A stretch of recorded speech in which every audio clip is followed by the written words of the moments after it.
right, ladies and gentlemen, it is going to be yet another action-packed Thursday night here on Sportswire Radio. We have loads of championship matches, loads of pro wrestling coverage here in the UK ahead, and we're going to waste no time.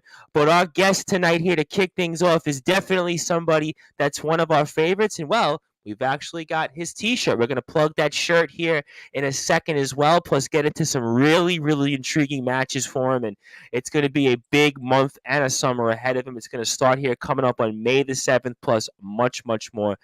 He is certainly one of our favorites here. He needs no further introduction, but we're going to give it to him anyway. You see him in places like a new company called New British Wrestling, also Brawl, Firestar Championship Wrestling. Seen him in places like Nonstop Action Wrestling and much, much more. So, with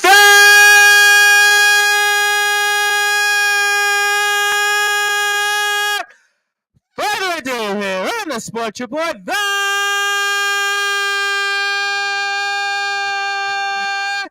number one global sports show, pro wrestling star here.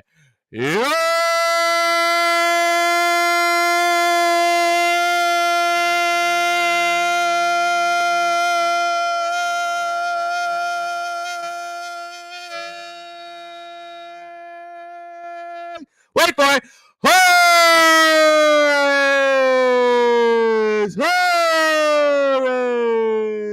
There we are, Tom Bryce. That's what I like. Yeah, that must be a new record. What's that? That must be a new record for how long you've held somebody's name. You know, I actually didn't know if I could do it, but then, you know what? I was listening to the new Ozzy album, and if Ozzy's like almost like 750 at this point, and he's still singing to Tony Iommi and Zach Wilde, I got to at least give young Horace as much, or at least close to that here. But my friend, it is good to be with you here, and very, very excited to have you. You know, we were speaking a couple days ago. We're like, well, you know, what are we going to talk about, Tom? I'm like, don't worry. I've got a plan. And we have got plenty to talk about, actually, because you are going to have a lot going on here. I've got comments already. People want to say hi and more. But, I mean, set the tables for us first, because starting May 7th, you are going to be a part of a rather intriguing match here that very well could scramble you into some gold. And for those that are listening and watching on Sportswire Radio, set the tables for us on what's going to be a huge, not only month, but a summer ahead of young Horace. And that all starts on May the 7th. Well, like you just said, Tom, May the 7th, I'm going to be with New British Promotions. We're going to be making our Sheffield debut at the Sheffield Library Theatre. And over there, I'm going to be part of a cruiserweight exhibition scramble match to really show the people of Sheffield what the cruiserweights of New British Promotions have to offer. And you know me, I've always got a trick up my sleeve, so we never know what will happen, do we? Might be No, surprises. No, definitely not. And I know I have comments, but I wanted to ask you, I mean, when you have a scramble such as this, and in a way, I know obviously we don't know what to expect, but I mean, for you actually being out there in the ring, I mean, how do you prep for something like this where you really like don't know what's going to go on literally like the minute you're in that ring? I mean, kind of talk about that for those that are listening and watching.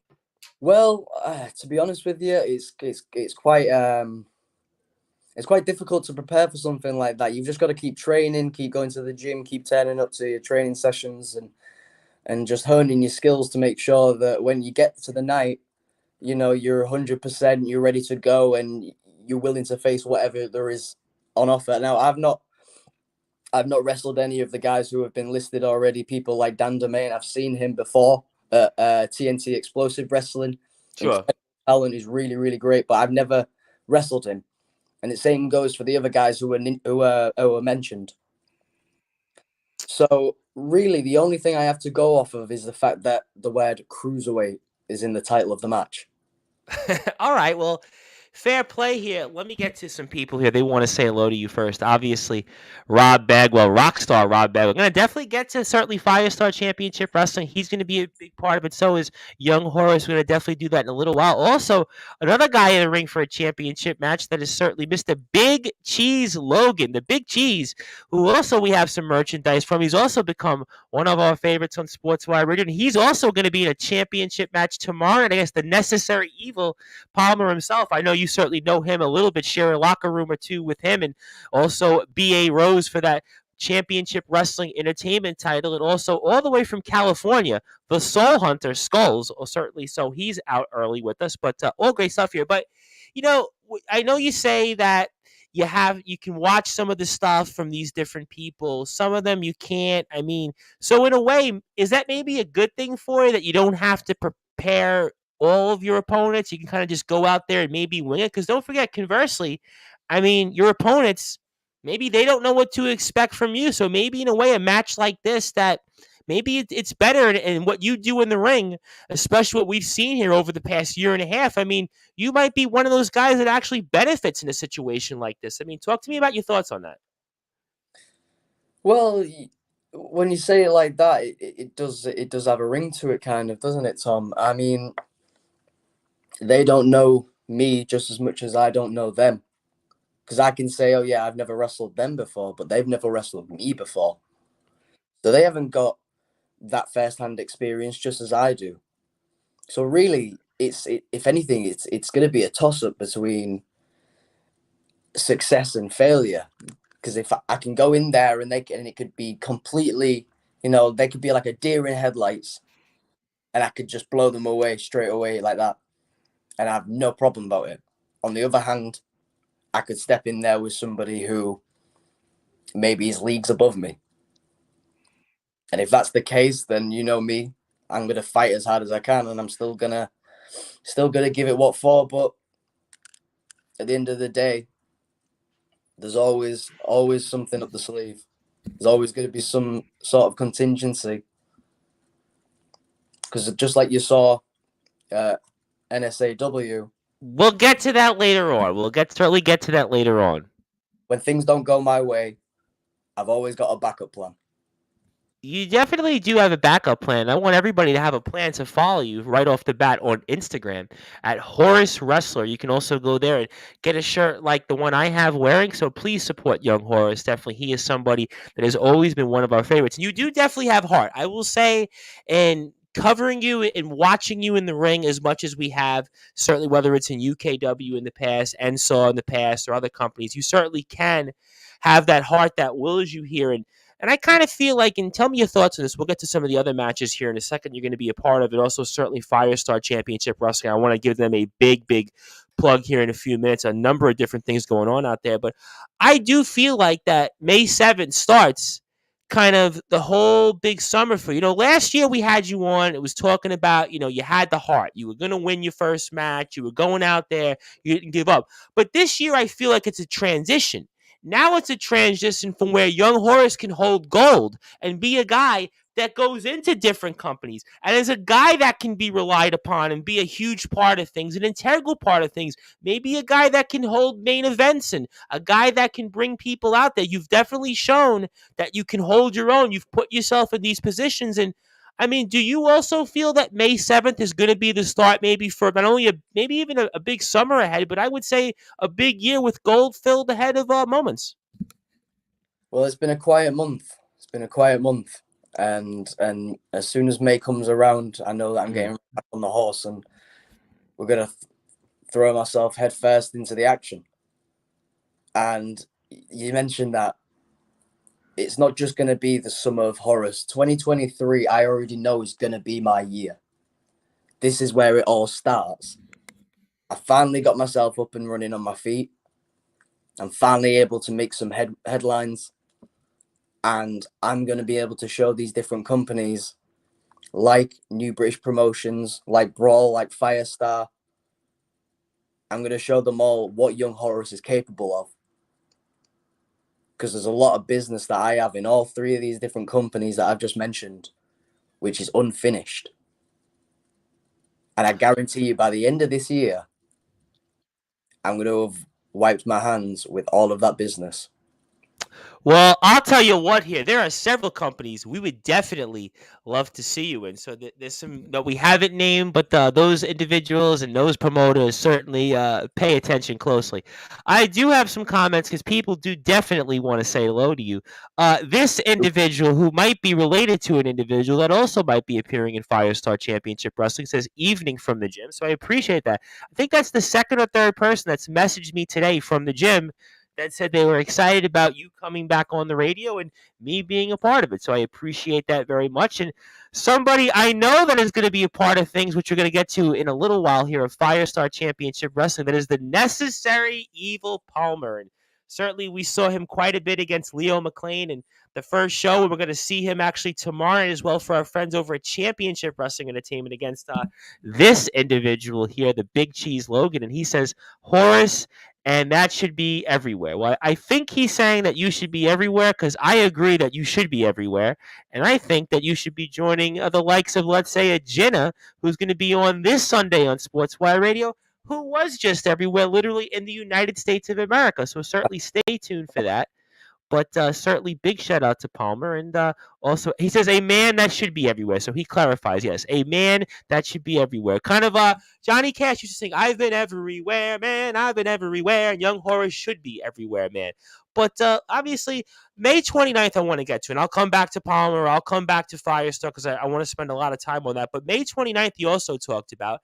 And Yeah, that's also going to be a part of some big things ahead for him. And that is, I believe, Memorial Day weekend here in the United States. So, I really. mean, yeah, it's Memorial Day weekend, so I'm hoping I'll be at some movies while watching you in the ring before or after. But in the meantime, as big as those movies might be, we'll see you around the world for the summer blockbusters. Talk about that blockbuster weekend and match that you might be a part of or company on May the 29th. Yes, so I'm gonna be again with New British Promotions, and I can promise you we're gonna be going into Leeds to Hare Hills Labour Club on the 29th of May. And you may have looked on Instagram already at NBP Wrestling. You might have Yep. already seen on Facebook. They've just released the poster for that show, and as well as a full card.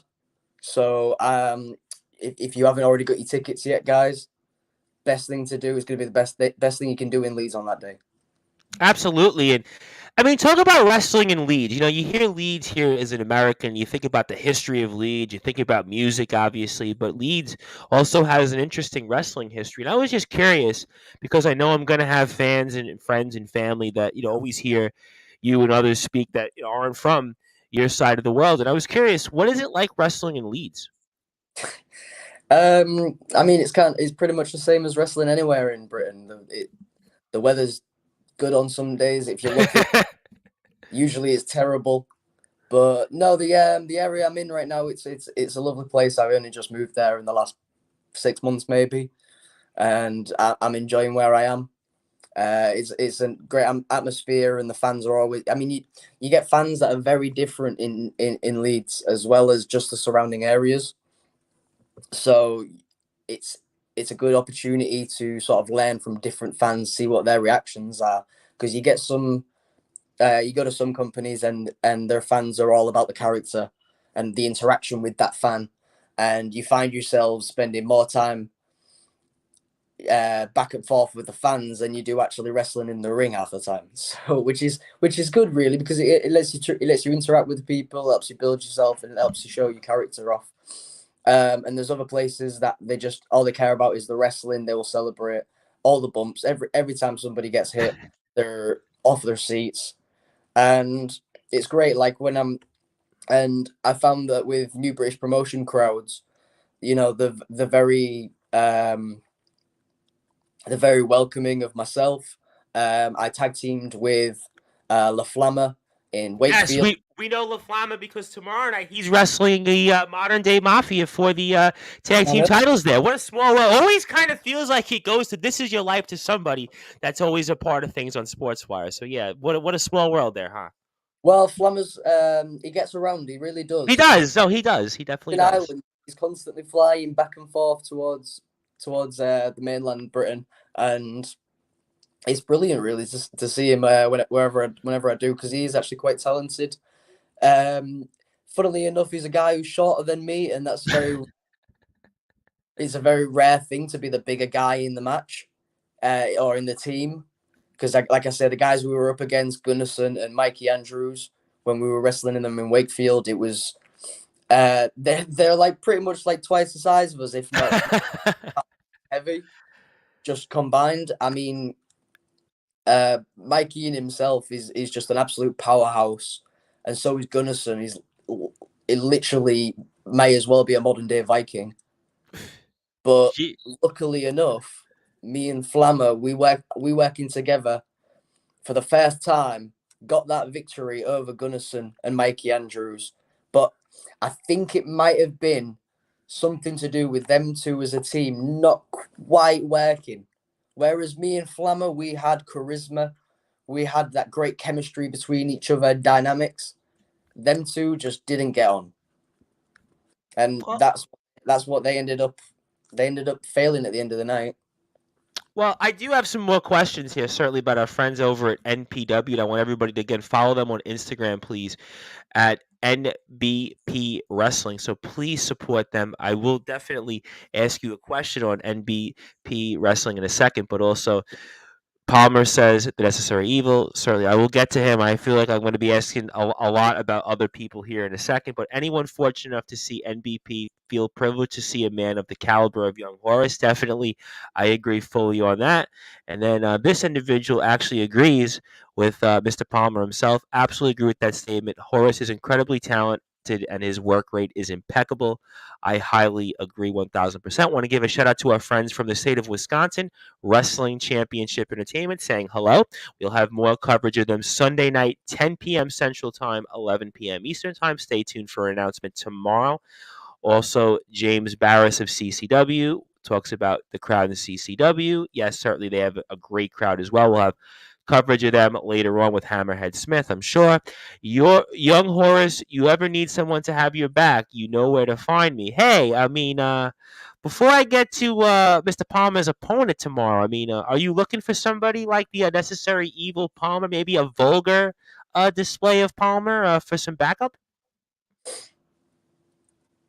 It's funny you say that, Tom. It's funny you say that. I've got a few people in mind, knowing that Palmer has just put his name into the hat. You never know. Me and Palmer might just team up one day. Really?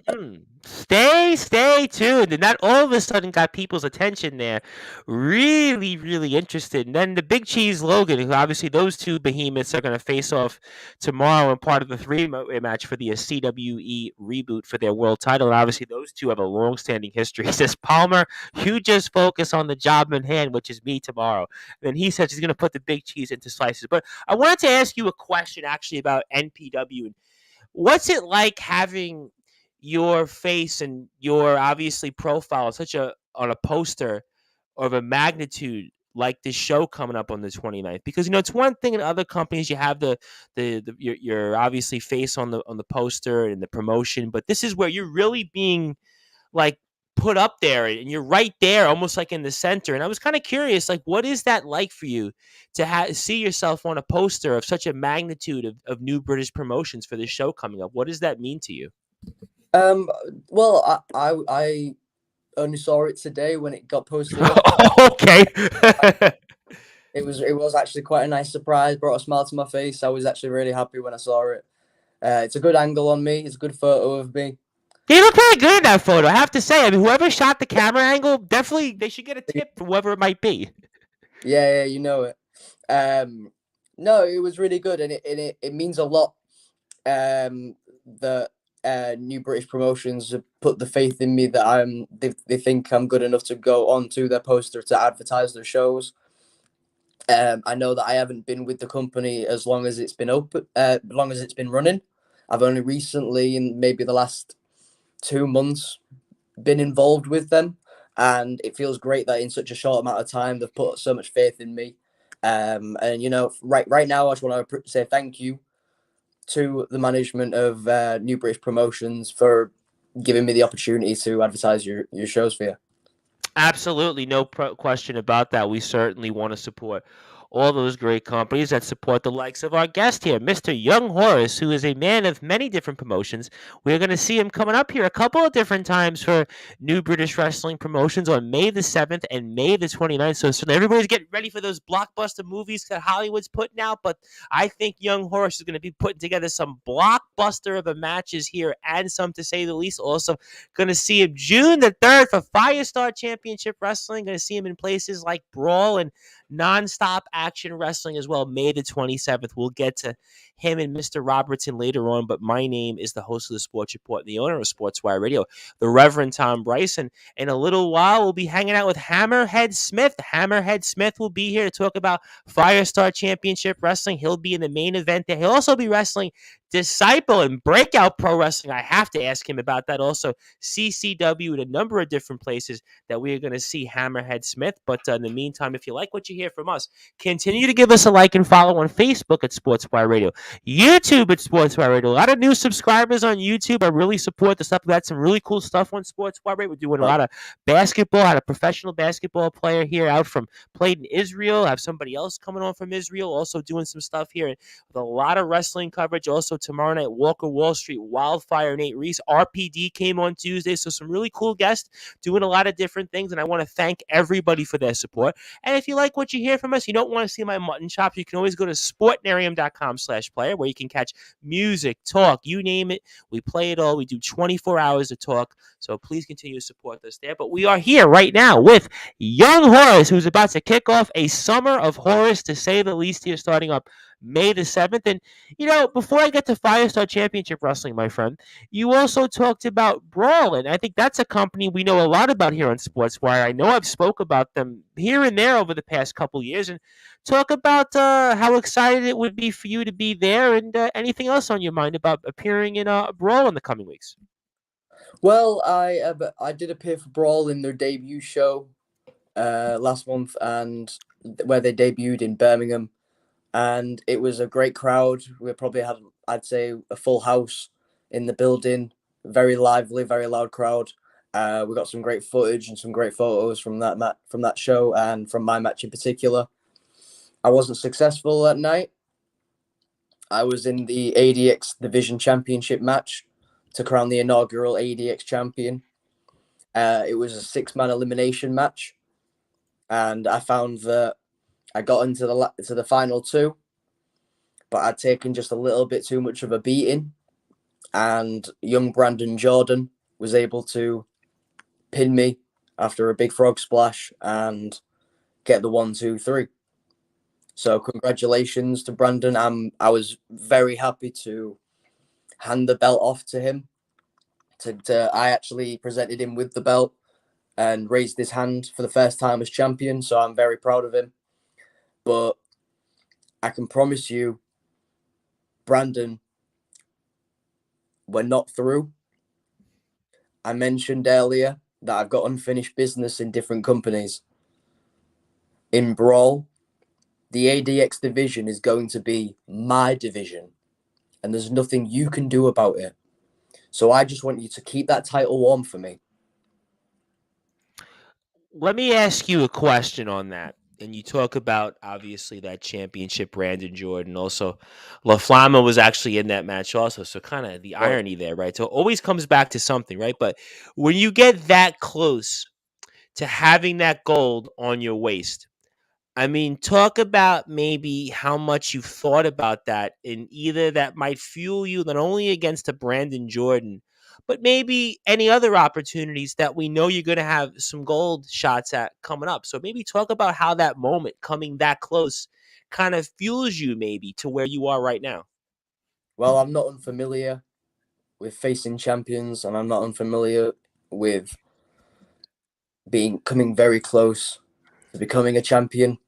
Still not yet had the opportunity to hold gold, but the days are only counting down, because I know that sometime soon I'm going to get my hands on someone like Brandon Jordan or someone like Leo McLean.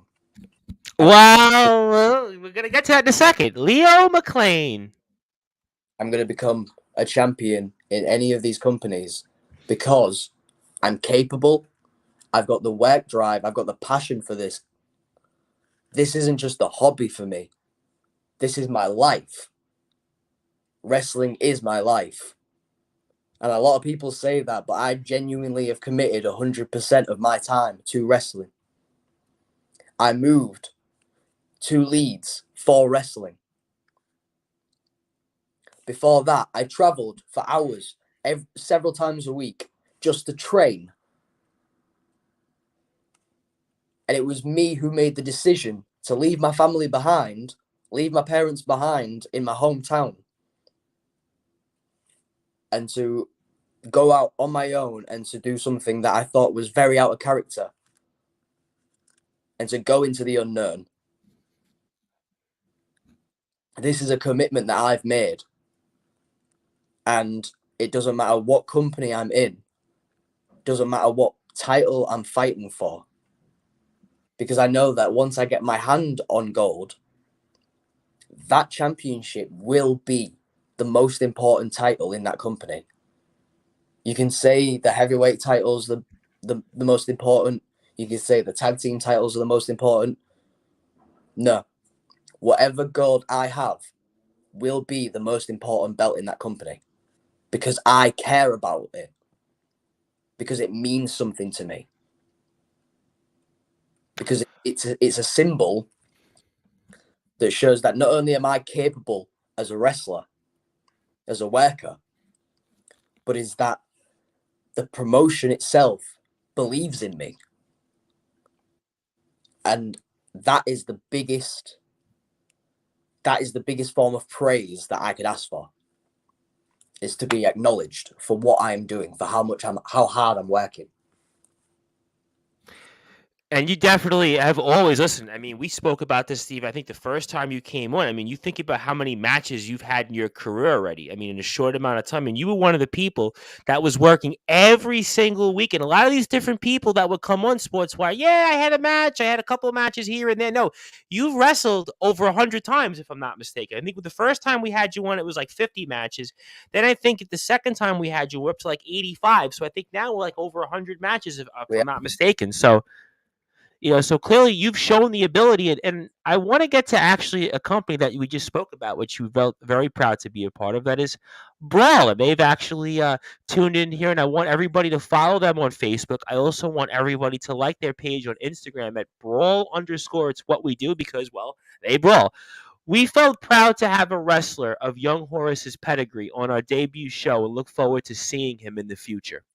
What do you say to that? Also, they also want to respond says a belt is a symbol of excellence, and Horace is a man that has certainly proved he deserves to wear gold. What do you say to that? It means a lot. It really does, because that means it's coming directly from management. And like I've just said, as the biggest form of praise you can get is to have management's faith in you.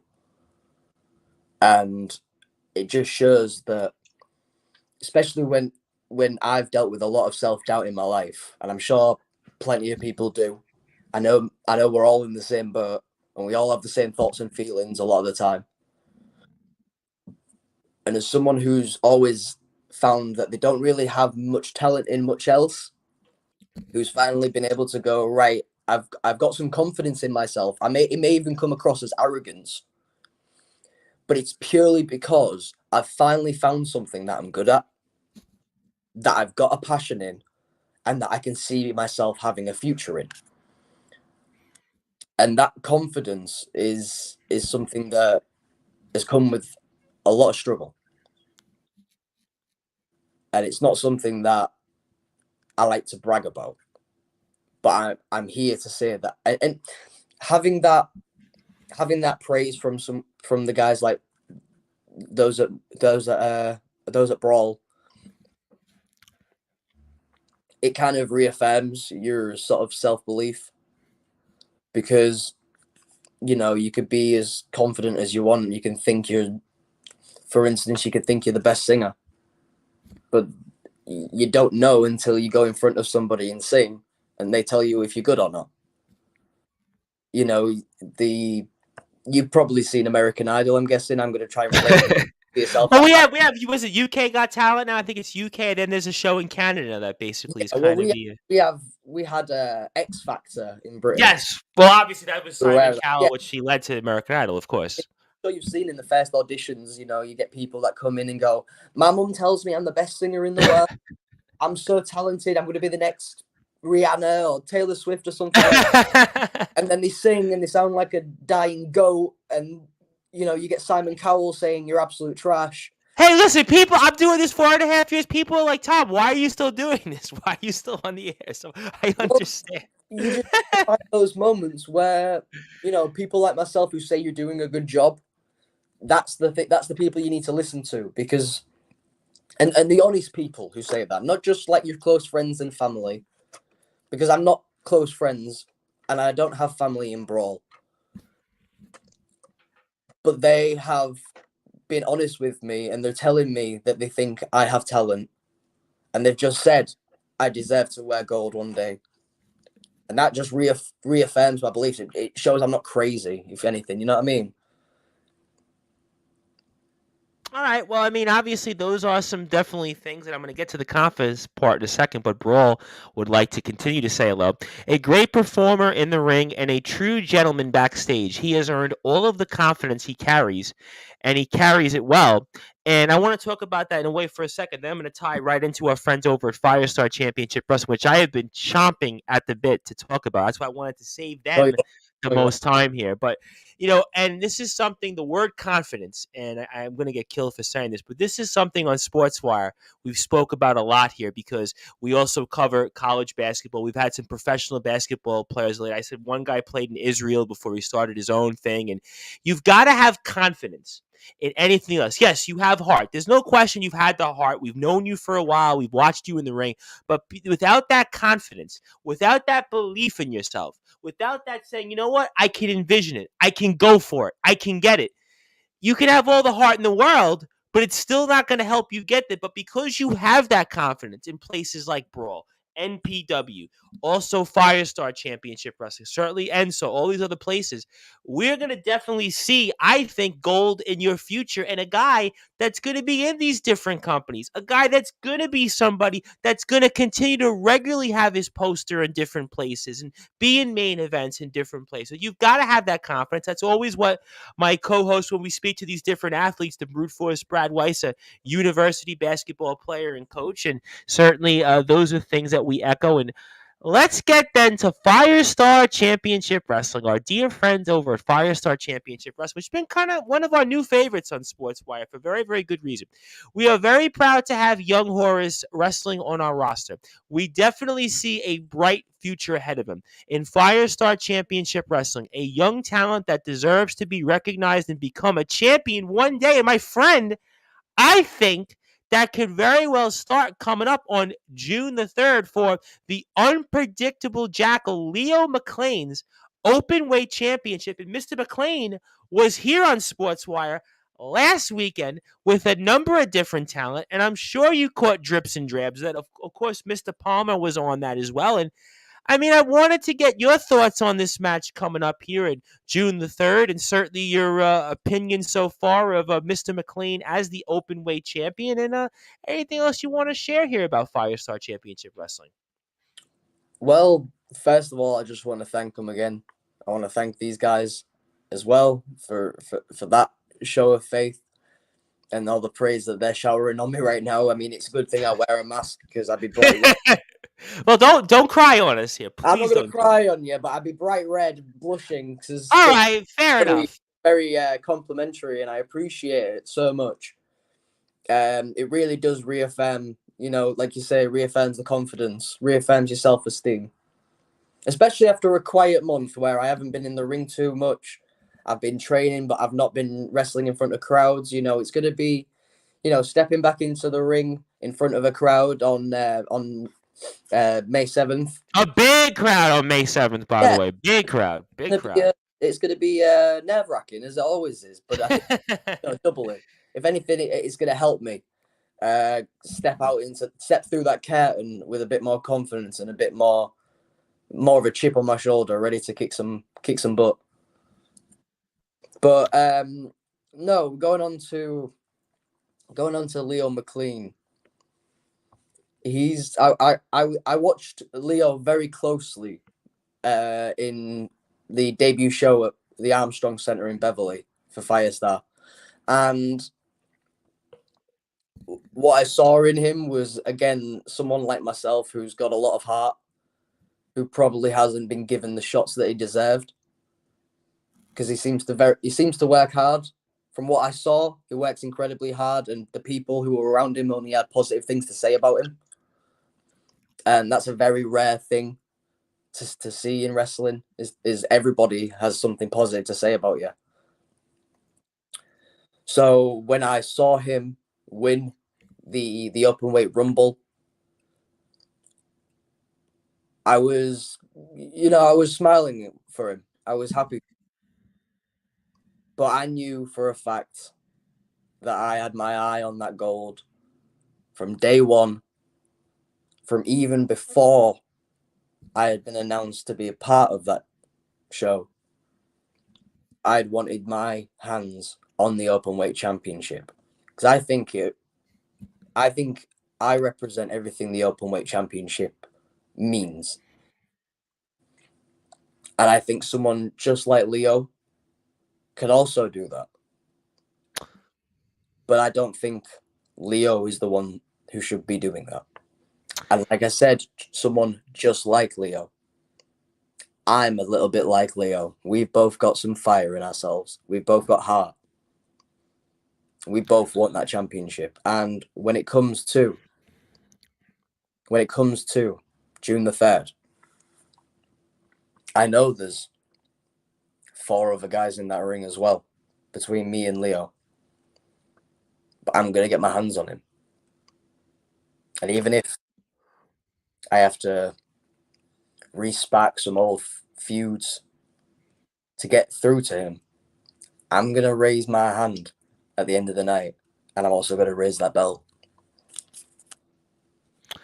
All right, let me ask you though, because you speak about the title itself, and we are here again with pro wrestling star Young Horace. Please give him a follow at Horace Wrestler. But I mean, you speak about that word, an open weight. You know, I've known you a while. I've watched you in the ring.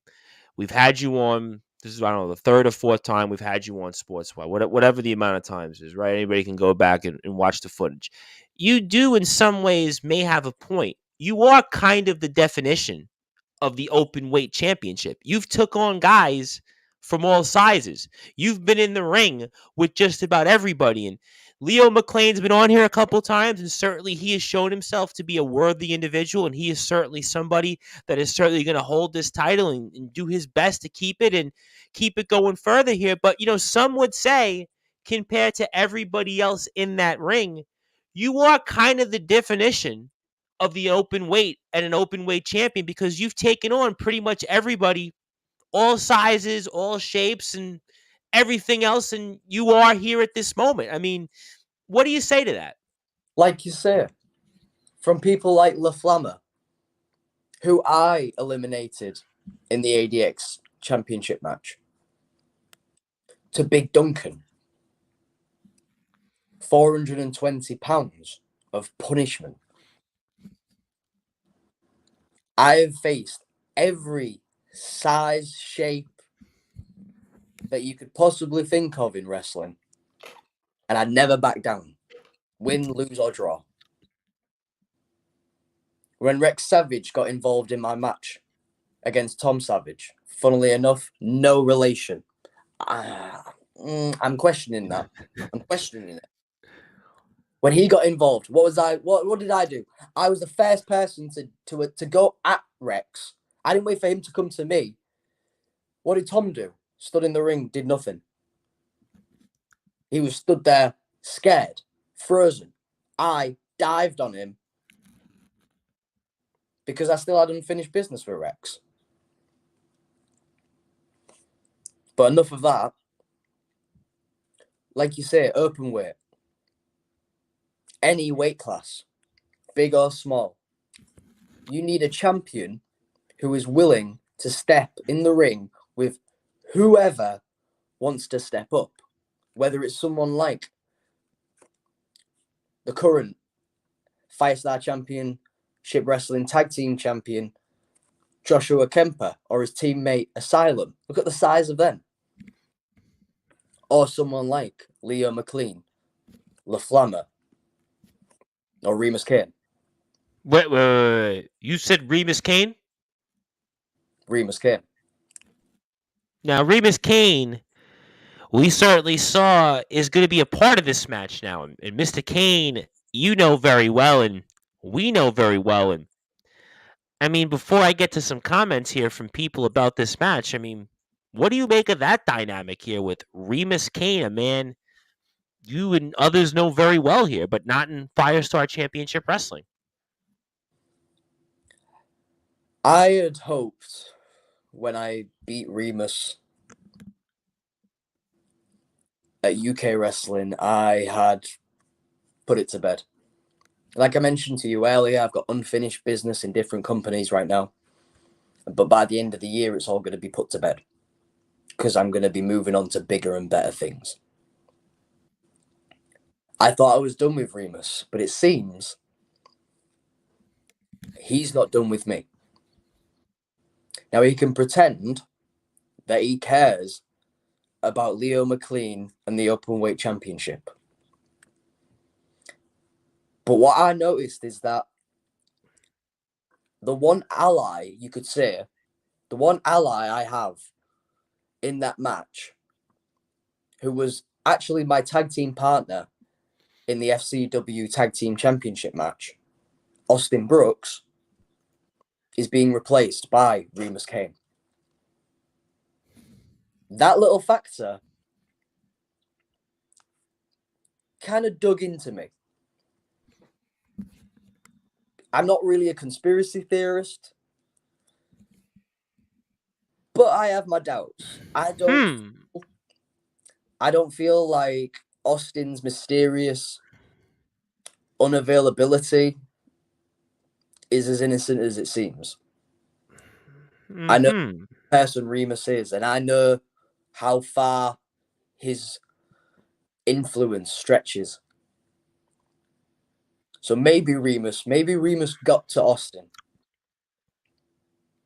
Maybe Remus wants to get at me. I didn't believe for a second that I was going to see Remus Kane in Firestar Championship Wrestling. I don't think anybody did, to be honest. I don't think anybody saw this one coming. Remus Kane and Firestar Championship Wrestling. I mean, I think this took everybody by surprise here. I mean, nobody really saw this one coming. I mean, you have to almost be able to kind of separate this conspiracy and personal talk here and still focus on this match, because this is a match that certainly there's a lot in the line here, and you walking away with that openweight championship, a championship that we just said a few short minutes ago, young Horace, that you were pretty much the quintessential example of what that title and what that person should do with that championship.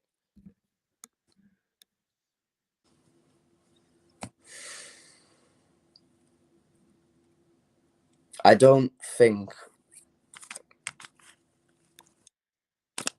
that Remus is going to be a problem, because I think the first thing I'm going to do when I get into that match and that bell rings is I'm going to knock Remus Kane out. I'm going to eliminate Remus Kane from any chance of getting near me in that match before he even has the opportunity to do it.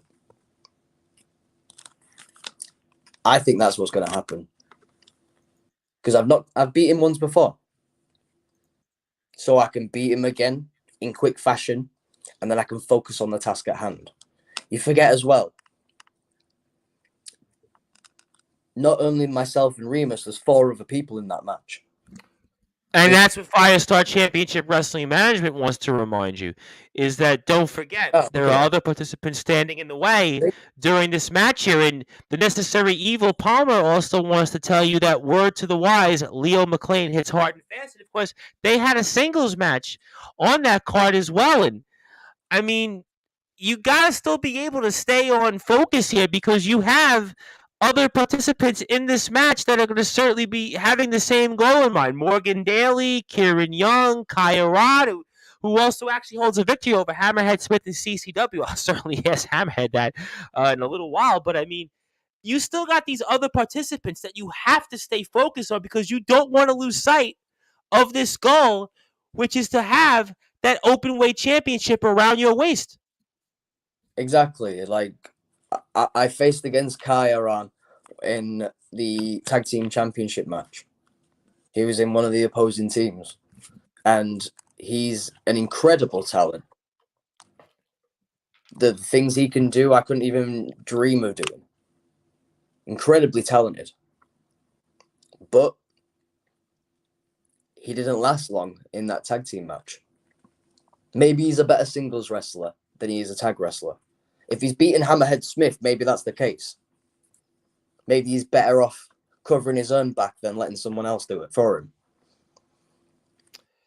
And you say again, there's 3 other people there, like debuting Morgan Daly. I have no idea what he's going to be like. And that's not a dig at him, saying that I don't know who he is. But like you say, like I said, like going into this cruiserweight match at New British Promotions, I don't know. I've not experienced these other wrestlers before. Which we talked about a little while ago, and that unpredictable part also could still work into your advantage because it's a two-way street. Because don't forget, these other people haven't seen you, you haven't seen them. So at the end of the day, it still could work almost the same way here. And I do have a couple of more comments here, which I'm going to touch upon something here in a second. Palmer says, hey, Horace, you bring the speed, I'll bring the size, and how about we become the downfall of the society? Then he goes on further and says, Remus Kane is a man who I have unfinished business with. Unfortunately, the lawman, Kyle Kennedy, may have to take the brunt of my disdain at the Big Daddy Battle Road. So I'm going to get to in a second, but an individual, a big man in his own right, he's got to be about 6'3" or 6'4". He kind of likes pro wrestling. I don't think he has the moves though that a Palmer has, a Big Cheese Logan, or even you have. There's Mr. Steven Saperstein, all the way from the friendly confines of Brooklyn, New York. Here says these wrestlers aren't on your level. You are elite. I mean, I do agree. You are elite because, well, I'm wearing a T-shirt. I've watched you in the ring. So apparently, Steven Saperstein, of all people, a big man in his own right, says you have wrestlers that aren't on your level. I kind of agree. But I yes, appreciate we appreciate that from Steve tuning in. He's usually a busy guy. He's usually on doing something in the community or on daddy duty, but he actually was tuning in here because I guess he was enjoying what you had to say. But I want to talk about the Big Daddy Battle Royal because that is something that we kind of saw. If you noticed last week on the show with BMD and Palmer himself, where you kind of saw the tension, you kind of saw Yeah. things get into the nitty gritty. And I kind of wanted to ask you about this Big Daddy Battle Royal because I think this is going to be what a lot of people are going to look to watch here when it comes to Firestar Championship Wrestling. In addition to the main event, which Rockstar Rob Bagwell is going to be a huge part of, and Hammerhead's going to talk about in about 15 or so minutes. But I know you're going to be watching as well, and who knows what else. So let's talk about this Big Daddy Battle Royal because I know a lot of people who are fans of our beloved Firestar Championship Wrestling are excited for. Well, we're celebrating the 25th anniversary of the death of Shirley Crabtree, Big Daddy. He's obviously a world of sports legend, absolute British wrestling legend, wrestling worldwide legend. Everybody who was remotely heard of wrestling has probably heard of Big Daddy. Absolutely, absolutely.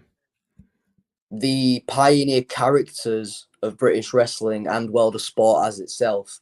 And we've had the pleasure and the privilege from Big Daddy's family to set up this battle royal to celebrate the life of Shirley Crabtree. And some of the names that have already been, listed for this battle royal, which I believe is going to be a 10-man battle royal, they all encompass what Big Daddy was. Big, larger-than-life characters, such as the Necessary Evil Palmer, such as Jason Jacobs, and the lawman Kyle Kennedy. These are all Big You're men. They're big men who exactly certainly they can. big. Yep, they can certainly not only talk on the stick, but they can also move around in the ring, to say the least, very least. Exactly, and it'll be interesting to see them battle it out. And I luckily I've not been asked as of yet to be a part of this match because honestly, there's a lot of guys in there. I think 4 or 5 of 6, 7 of these big guys, maybe a bit too much for myself. Don't think I'd have much of a chance in there because they might all second. Well, listen, you do have this open weight championship match, which is a really, really big deal. And I want everybody in the meantime to follow our very, very dear friends over at Firestar Championship Wrestling. Please follow them at Firestar Championship Wrestling. And we're going to see a big show coming up here on June the 3rd. We're going to see that Big Daddy Memorial Battle Royal. We're also going to see in the main event, we're going to see it is going to be Tom LaRufa, who we have seen in big companies worldwide, obviously NXT, Impact, and also, Rockstar Rob Bagwell, our champion, Hammerhead Smith, we're going to talk about 10 or 15 minutes. Also going to have triple threat match, KT Gold, TJ Sky, West Danger. We're also going to see the legendary Martin Kirby, who we're going to get to in a second, against Steve Valentino. We're going to have the tag team titles ahead, Asylum and Kemper against Second to None. We're also going to see the Necessary Evil Palmer declares an open challenge. He's got that open challenge. We spent a lot of time on it. Is going to be a very, very exciting show. We're also going to see Bella. We're going to see that women's gauntlet match, Christy Love. So a lot to get into here. Our friends at Firestar Championship Wrestling killing it as always. Firestar Championship Wrestling on Instagram. Also, like their page on Facebook. I want to thank everybody that has supported us. So we'll get to Hammerhead Smith here in about 10 or 12 minutes. I want to finish up here with Young Horus. And speaking of things here that I know that Mr. Kennedy's name was referred to here, and I have to spend a few brief minutes on it, but I mean, you're going to finish this here on May 27th, the one against this guy, Dan Robertson, because even Kyle Kennedy was giving him friendly advice about the society, which Palmer touched upon. And I think everybody here is excited for you. Everybody here is fired up that you're going to have a big, big summer ahead. And I think that in the middle of that, May 27th, Zenith, we touched upon Martin Kirby. He's the guest host. And you're going to get the job done here, and you're going to finish this once and for all so we can move on from Dan Robertson and kind of put you to where we need to be. Because tonight you're fired up. Tonight you're motivated. Tonight you're on your A game. And I got a feeling here that come May the 27th, this is going to end once and for all. Well, you couldn't have put it better than myself, Tom. It was, like you say, a war. It's been a war with Dan Robertson since October. And really, it should have been over within a month, by the end of December, maybe, if you're lucky. But he just kept running away. He kept ducking me. And he kept dodging me. And he kept weaseling his way out from facing me one-on-one. To the point where he even pretended to get a phone call from management. I remember. Declaring that we were in a tag team match against the first class. Champagne Charlie and the Nomad, Dalton Garrett. And you of all people know exactly how that went. Yes, I do.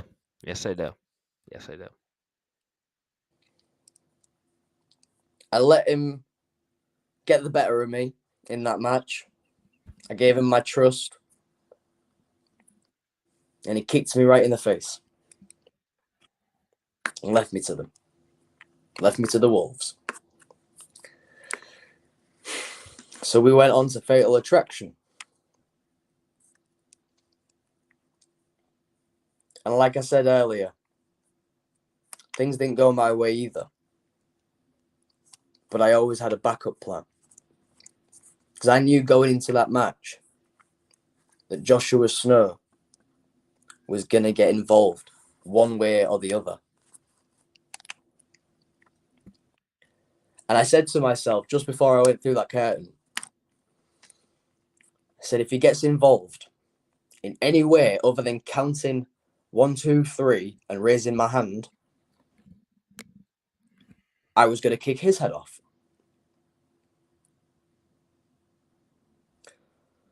So when Joshua Snur pulled the weapon from my hands, pulled that kendo stick out of my hands in a no DQ match, and told me that Dan Robertson had had enough, gave Dan the opportunity to roll me up 1, 2, 3. And Joshua Snur actually had the gall to say, "This isn't you." What do you know about me, Joshua Snur? What do you know about me? Other than what you've seen in the ring. Other than what you've seen me do to my opponents, to Dan Robertson. That is me. That is who I am.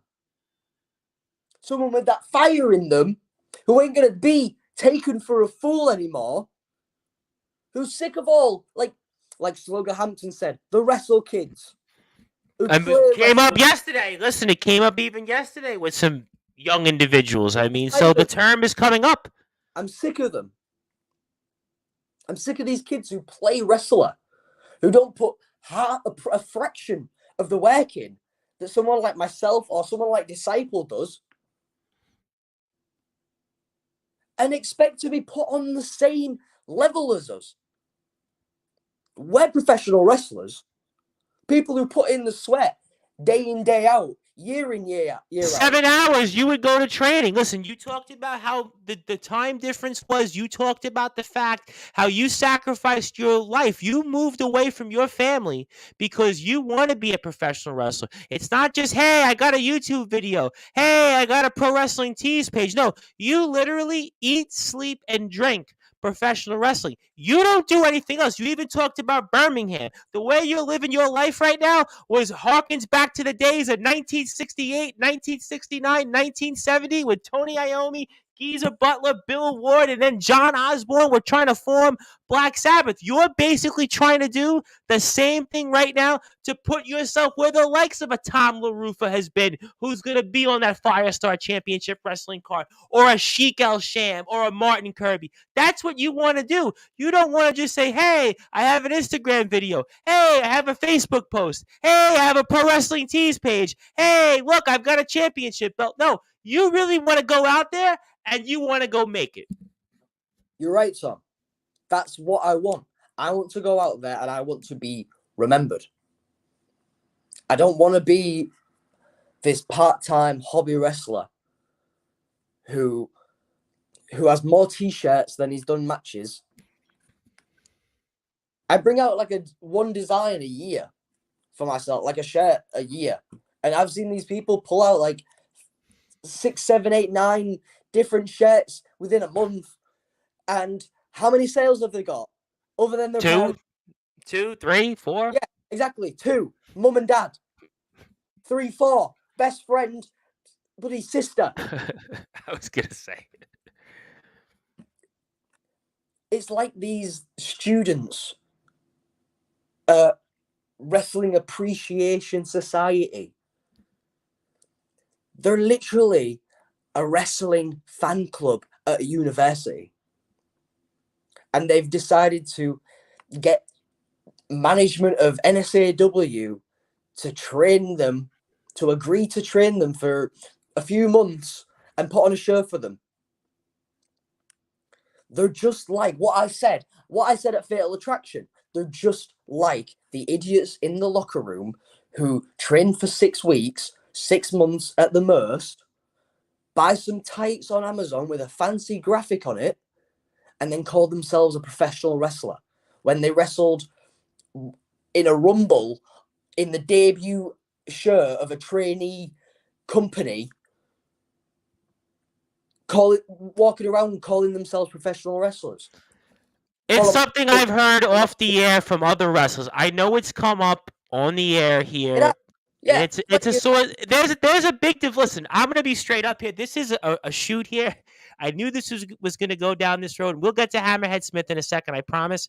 But I knew this was gonna come up on Sportswire because there is a divide right now, and I've heard this off the air and on the air from different wrestlers who say, "Oh, those certain I don't want to say who they are, certain wrestlers with a quote, an open quote, certain individuals who go out there and say, hey, I've got a shirt.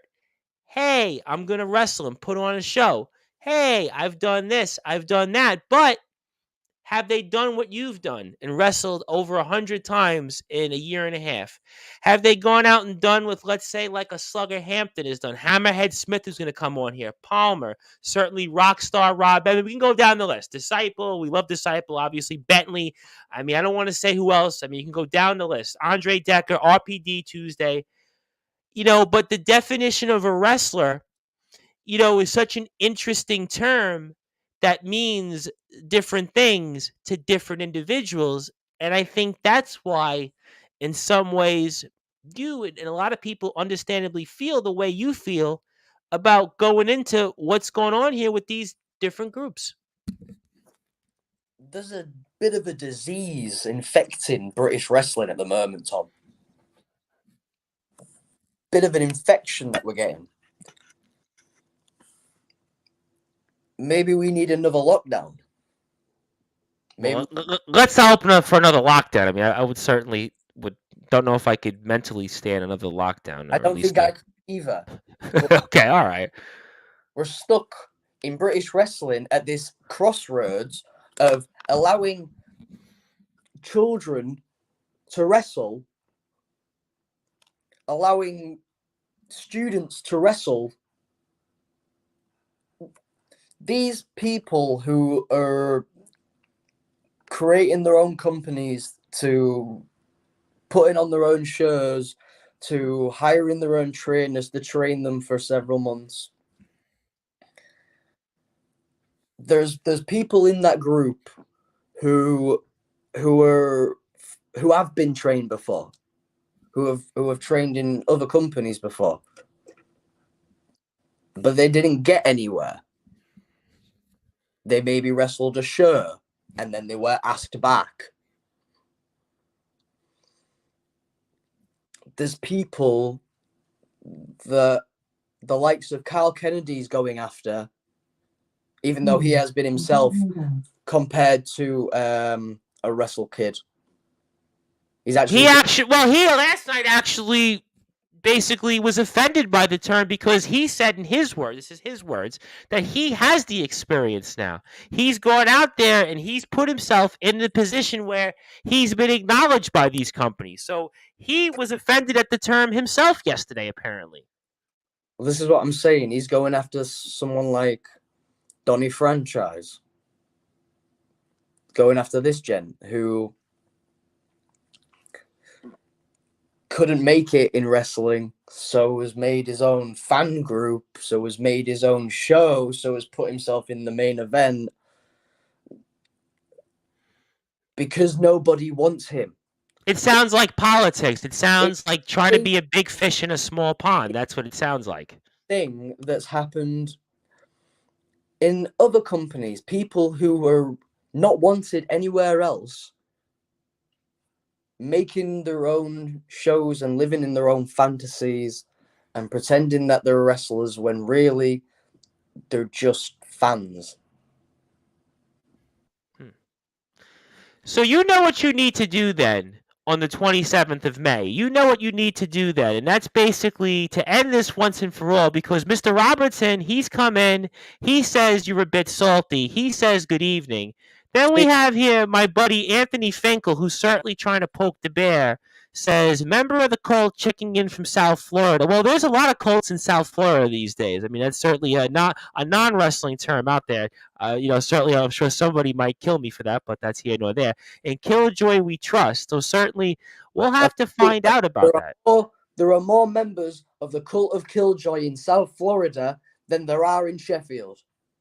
So you're telling me there's no members of the cult in Sheffield then? You're telling me that Dan Robertson has made a name for himself for being, let's just say, the only member of the cult. I mean, it's gotten to the point where even, listen, Kyle Kennedy has also given him friendly advice to kind of like walk back some of the things. But I kind of feel like to me, this is not about Dan Robertson.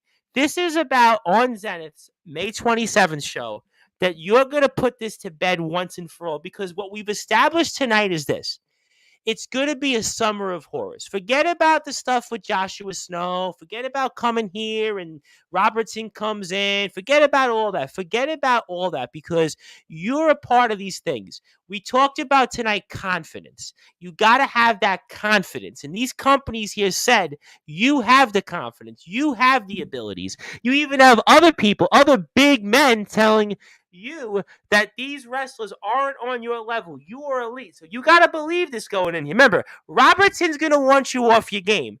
Ensar and these wrestle kids you talked about, they're going to want you off your game. You're going to feed in to that social media habit that they have. You're going to feed into all that here. And I got a bunch of comments here before I get to a few other things and final thoughts. Horace, now you can see that sometimes evil is necessary. Well, certainly calling it as it is certainly might be. Our friends over at the IMF, I don't think really quite understand the UK wrestling scene, says I don't quite know the difference there, so I'll leave that for later on in the week on Sportswire. Rockstar Rob Bagwell wants a shirt. Plug that shirt for us one more time when we can get that shirt before I get to a few other thoughts from you.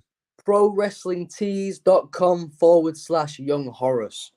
Go get yourselves the OG Horace, like Mr. Bryce is wearing. I noticed you was wearing that to get yourself on my good side again. That's why I've been so positive with you all the way through this, because I know you had it out with me against Dan Robertson. I'm with you now, though. But I'm with you now. I'm with you. We're back on the same page now. Well, I'm with you. The OG Horace mask on a shirt, or you can get the 2022 Young Horace Represent hieroglyphic shirt. It's all available right there, ProWrestlingTees.com.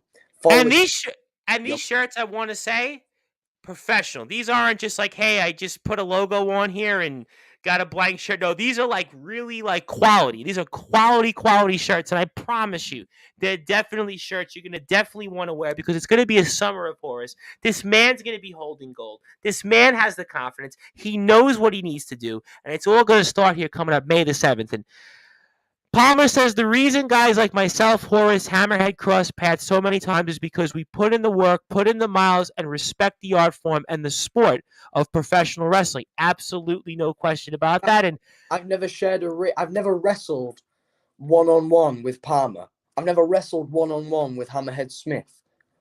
But I've seen Palmer in more companies that I've visited and have been to than I haven't. He's everywhere. Well, because people want to see these guys. People know, listen, look at Palmer and Big Cheese Logan. Look at what Palmer's going to do here at Firestar Championship Wrestling and all these other places. I mean, Brawl and NPW. I mean, and he's, by the way, actually helping out some of these quote unquote trainees you spoke of at NSAW, because he's doing a guest training session there next weekend. So even Palmer is trying to help show some of these wrestlers what they need to do. And shots fired, Sportswire becomes Sportsfire. That's a good one, I have to say, because I feel like in the past that has happened, but now I actually do think that's a good line. So I might have to use it. Well, if you ever need a brand change, Tom, you can always turn this to Sportsfire. I could see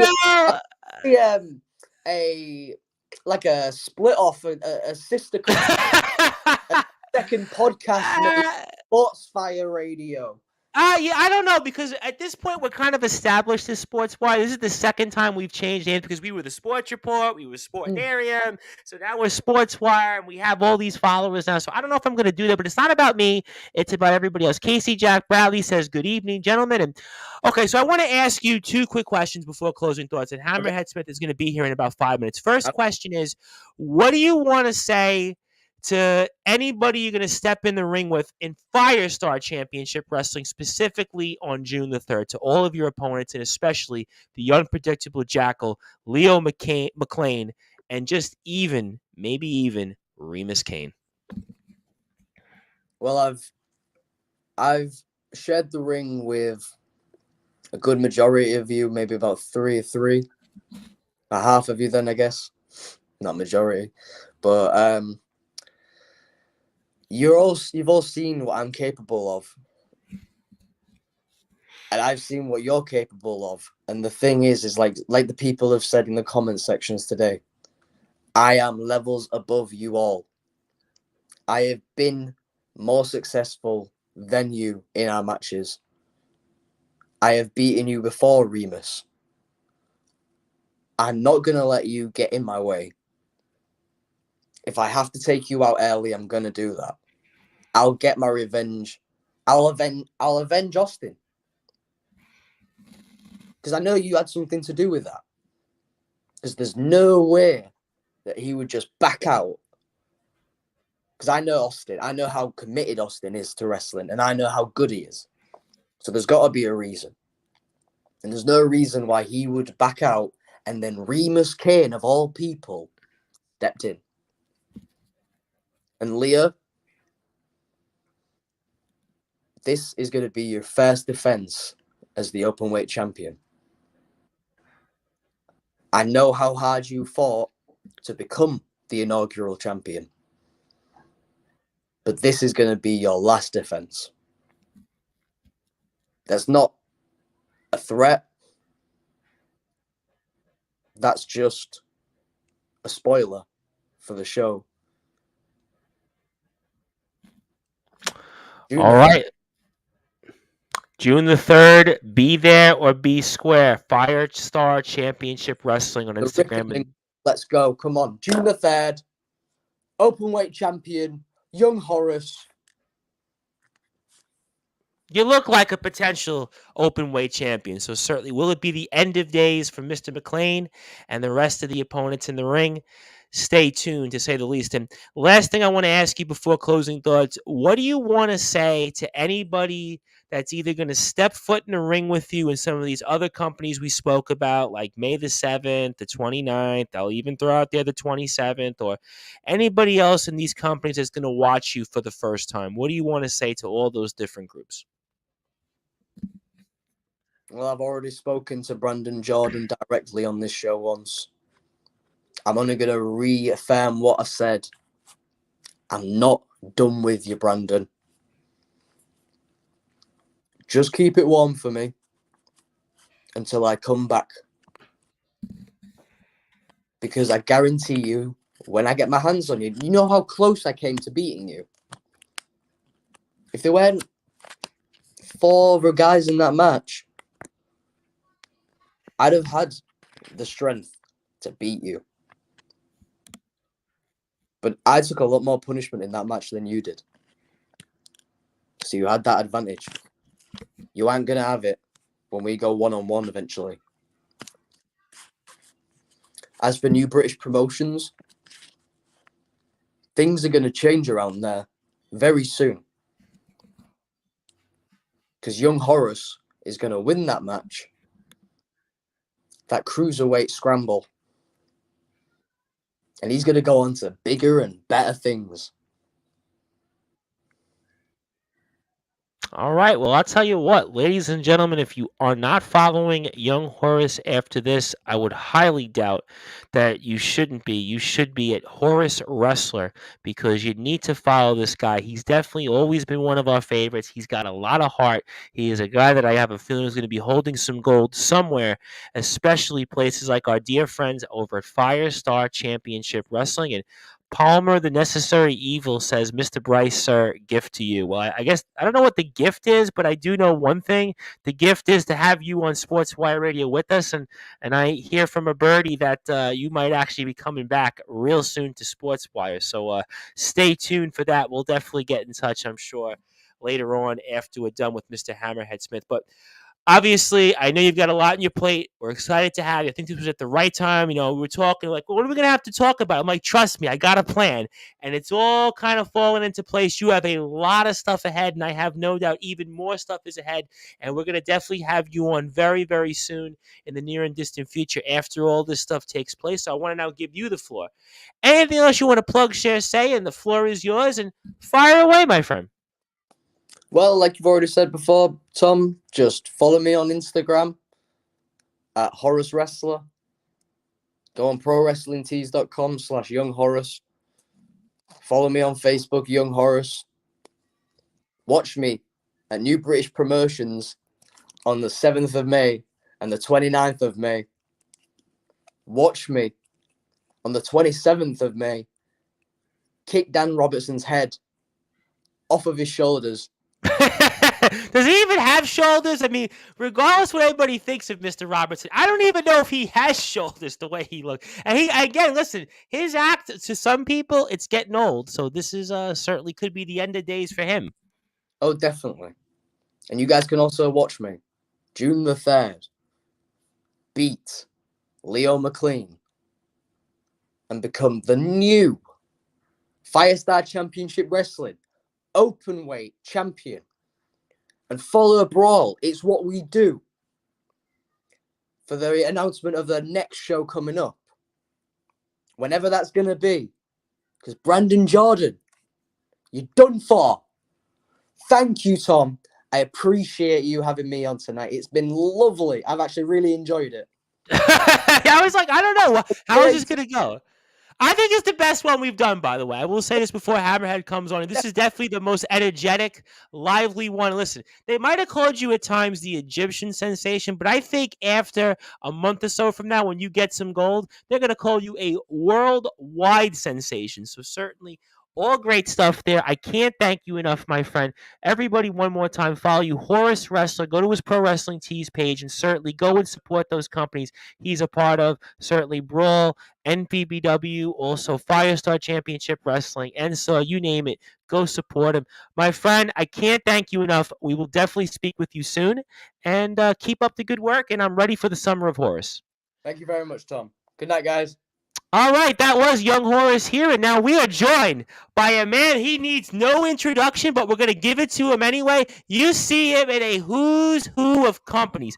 Firestar Championship Wrestling, CCW, where he held that championship very proudly, and Alba Championship Wrestling, and PRG, NEW, you name him, he's been in there. He's been in there with the who's who of people such as the likes of the Billington Bulldogs. He is going to be a huge part of things, especially over at Breakout Pro Wrestling against a really, really intriguing opponent that we've covered quite a bit. Also going to see him in the main event, as I mentioned, the Firestar Championship Wrestling on June the 3rd. He needs, as I mentioned, no further introduction, but we're going to give it to him anyway because he demands it, he deserves it, and I want to do it. So with that,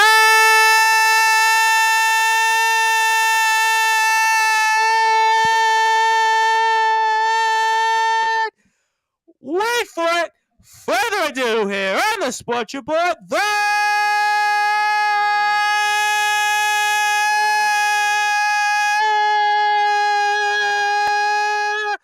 number one global sports show, pro wrestling star here, Hammer Head Smith.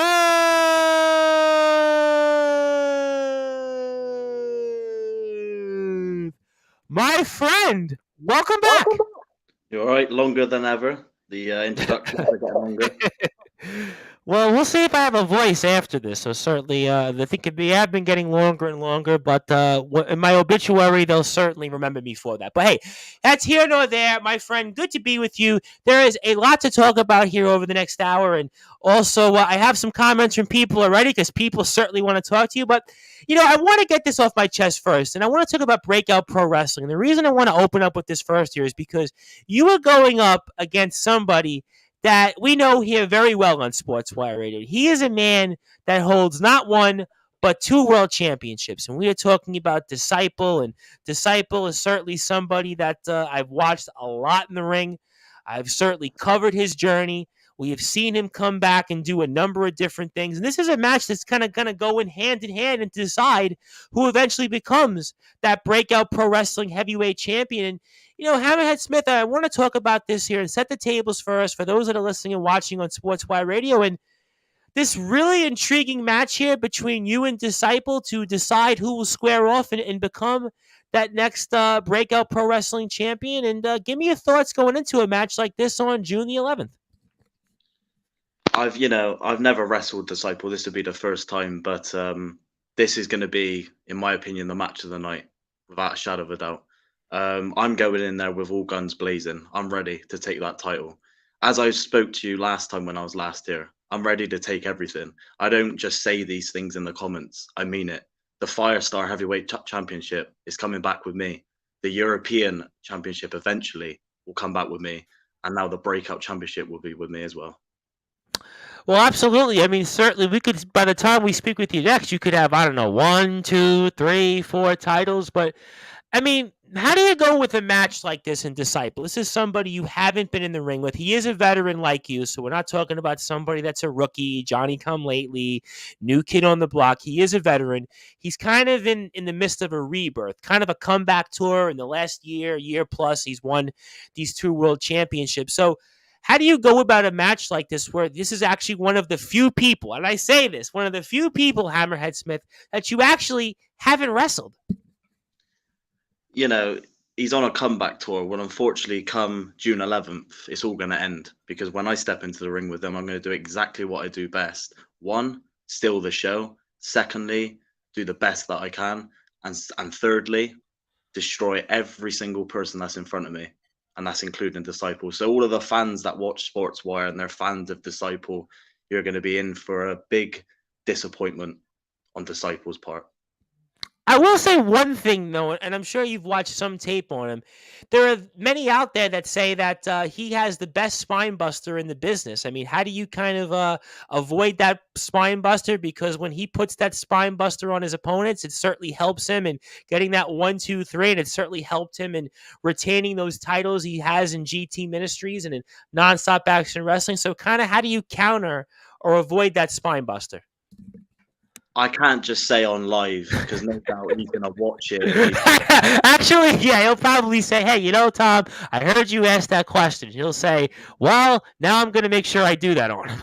The way I look at it is this: I've got many tricks under my sleeve. You know, he can come in to the ring with anything he's got. I've been there and done that. I've worn the t-shirt 1,000 times, and yeah, maybe he has as well. But he hasn't stepped into the ring with a caliber like myself that's been in this business since he was a little lad.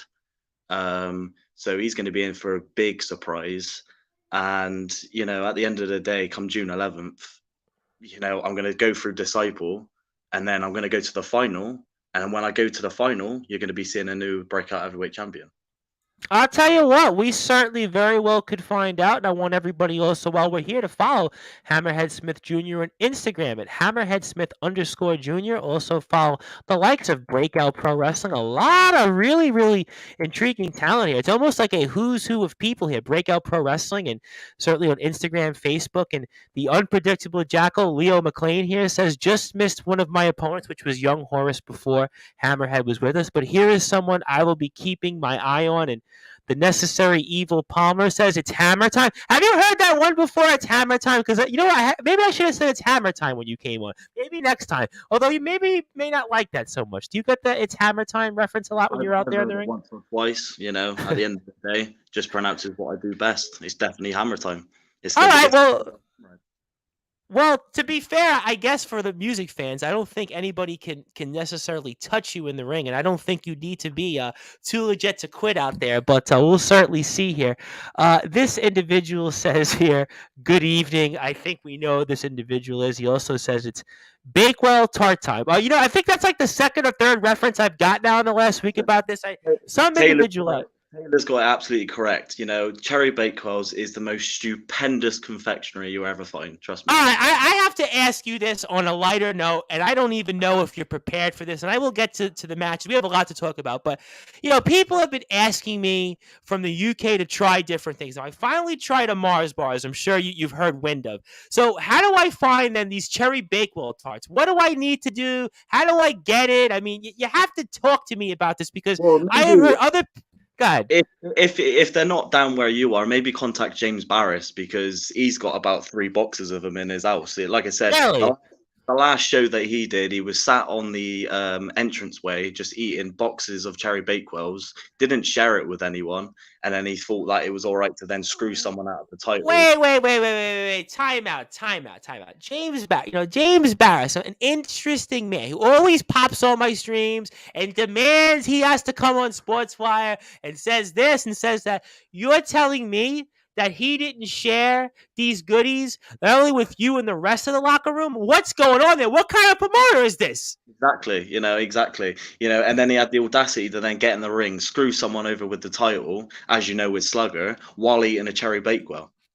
I'm gonna ask you a lot about CCW. I promise you in a second. We're gonna definitely get to CCW for sure here, but I do have some more comments here first before I go back into Breakout Pro Wrestling. As someone that has faced Hammerhead, I can say that he is one of the most proficient, technical, and savvy wrestlers I have stood against. That is pretty much an accurate statement because I've watched you in the ring and almost every match you deliver, you literally deliver the goods. Some wrestlers, it's almost like they have an off day. That's why you're here every single week somewhere out there because you are, I would say, pound for pound right now, one of the best wrestlers all around. And what do you say to that? Well, Palmer, we got mutual respect with each other, and I appreciate that comment. It means a lot. It means a lot to a lot of people when, people actually appreciate your craft and actually can see that you mean business while wrestling. Because a lot of people, not going into the story, but there's a lot of people that do not deserve to have the spots. So I make sure that I do deserve the spots because I put in the work, not just in the ring, but outside of the ring. No, you definitely have. I will say this in watching you in the ring and covering you now.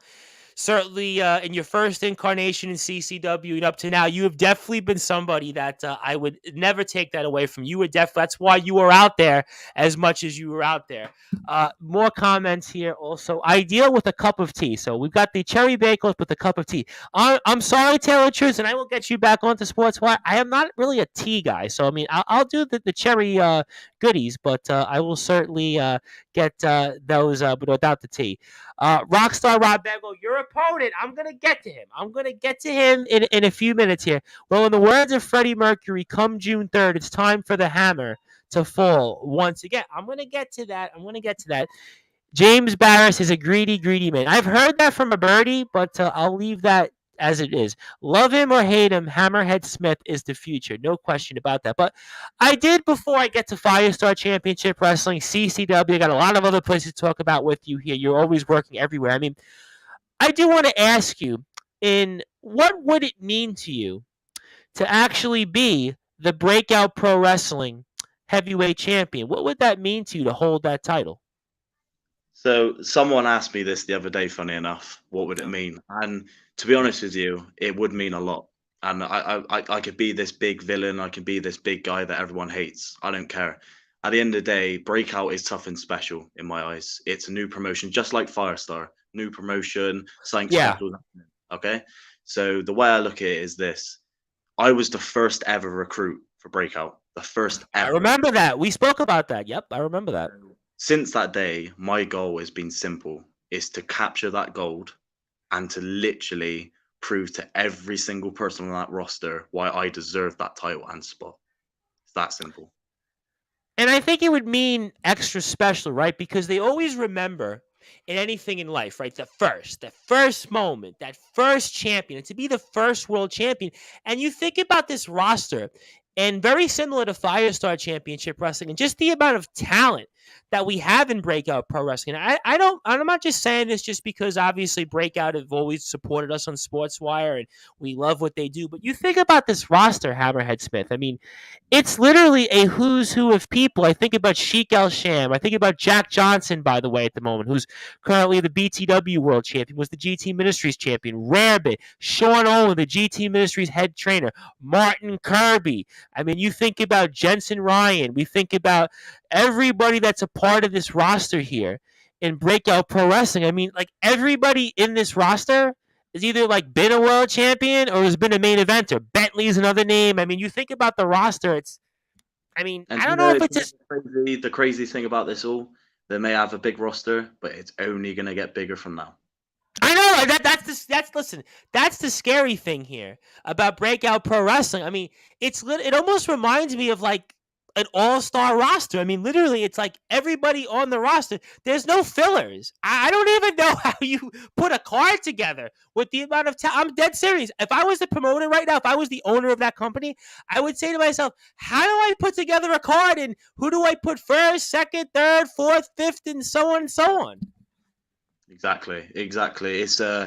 It's a great roster, and to be honest with you, it's going to be a great debut show. Um, like I said, my main goal is to get that title, and I don't care who is in front of me, Disciple, anyone else, I couldn't care less. They're going down.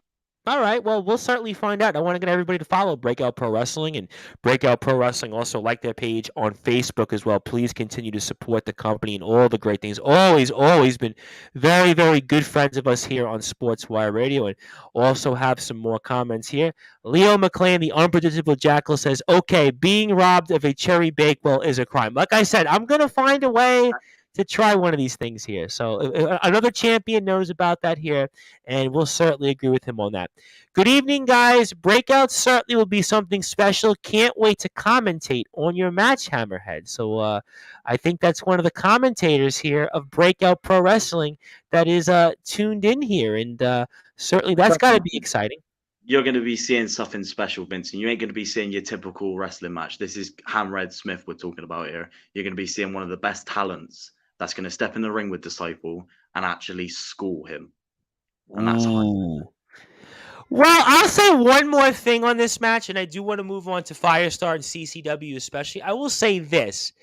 You might be catching Disciple, some might say this, at the right time, because May the 20th, his GT Ministries title is on the line against Bentley in sort of an elimination match. May the 27th at Nonstop Action Wrestling, I believe his title at Zenith is on the line against Connor Cage, and there is a possibility that he has none of those titles come June the 11th. And to quote Rage Against the Machine, this is not my opinion because I do like Disciple, but you might be catching him born of a broken man here that famously Zach De La Rocha sang on June the 11th. So you might be catching Disciple at the right time, some might say. Well, the thing about it is, whatever the result is, whatever he's got these shows, I want him to have all the titles. Do you know why? Because then when I beat him come June 11th, pull him on the line and I'll take him off him.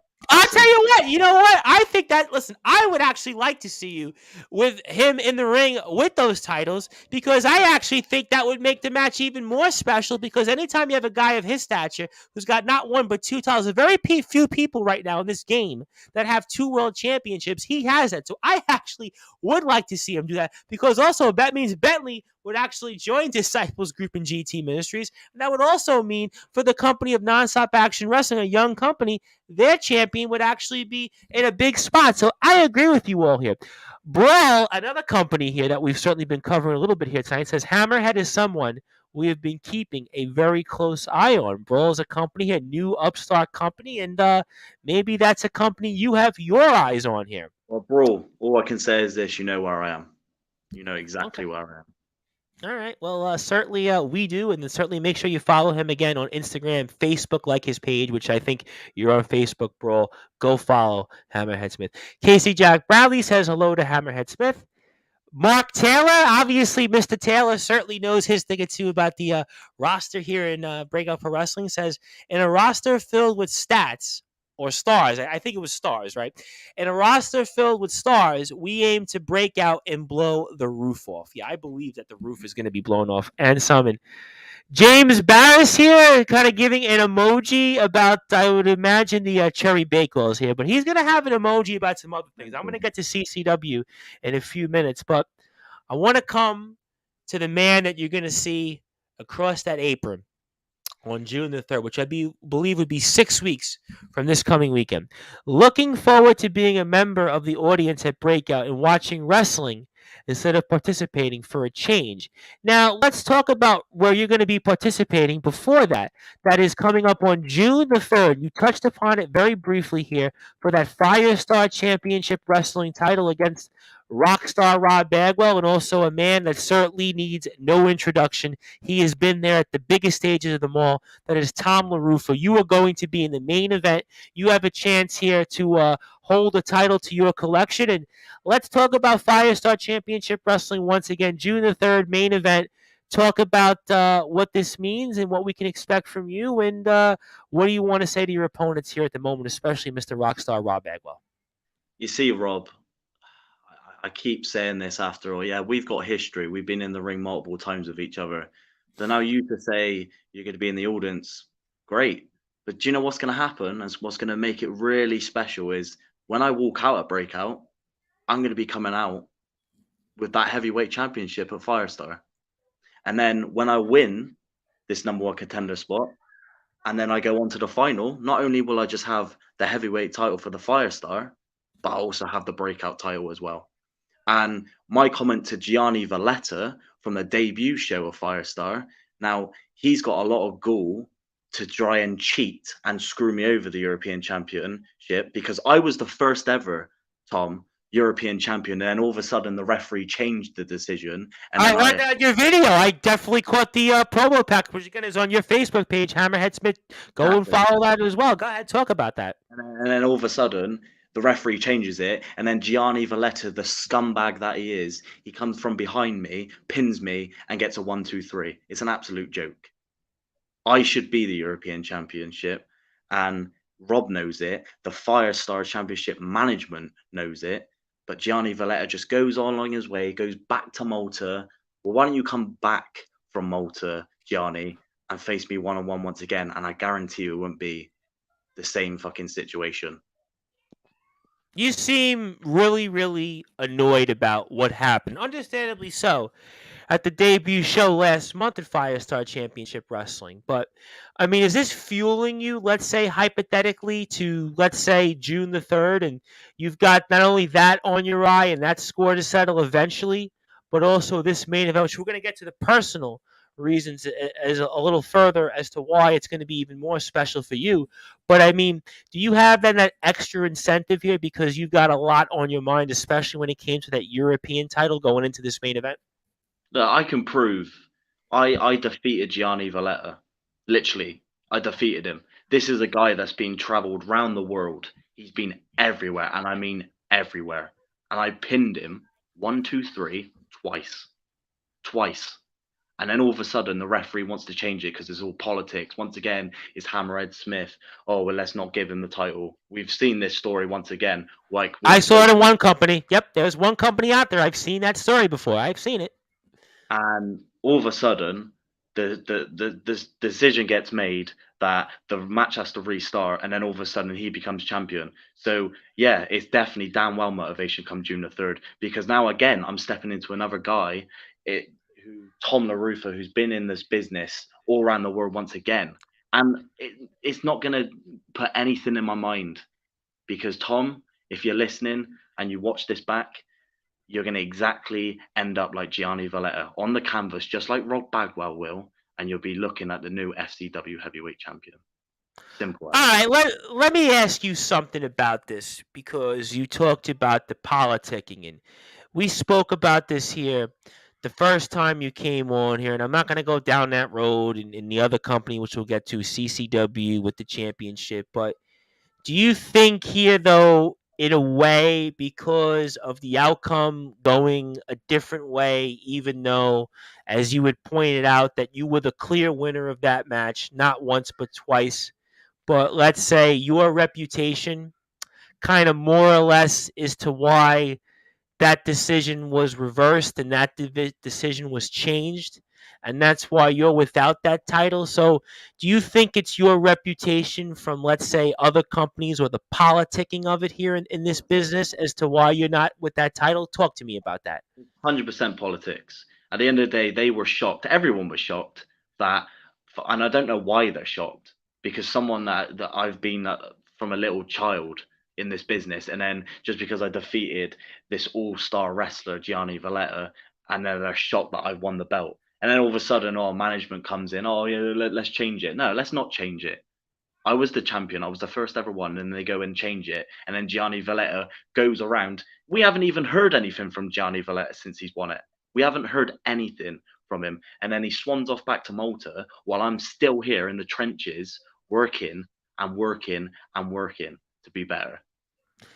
So wouldn't you say, though, hypothetically, if we haven't heard from Gianni Valletta since, and obviously that you don't want to have let's say, according to some, an absent-minded or an absentee-like champion where somebody like yourself literally wrestles every single weekend against a who's who of people. We have made the 6 against Tom Fulton. We'll certainly talk about that in Alba Championship Wrestling. But, I mean, wouldn't let's just me, this is just me, and I don't want to speak on behalf of anybody else there because I know somebody's out there is going to say I'm putting words in somebody's mouth. But if it was me, right, and I'm the booker, I'm the owner, I'm the promoter, I would want to go with you, let's say, as the champion because you're the guy that they would call a working man. You're a working man's wrestler because every weekend you're booked out there and you could actually be highlighting Firestar Championship Wrestling and that European title because actually, well, in a way, because of your background and your heritage, you actually are kind of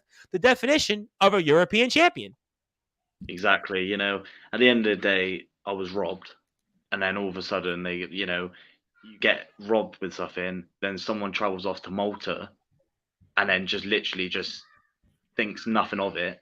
When someone like me, who's actually had to travel all around the country, and now I win it, and then I get robbed off it. It's ridiculous. Okay. All right. Well, you know what? I have a bunch of comments here because this certainly has perked people's attention here. And first of all, Matt Maxwell, of course, of the designer and creator of our friends over at Breakout for Wrestling, says, the Mad Creator's first recruit into Breakout. Pleasure to see you, sir. And he kind of gives the clown emoji there. So you can read that or take that for what you want, but we do support our friends over at Breakout. Our friends at Brawl says, we here at the Brawl management team are wrestling fans first. Android app and foremost.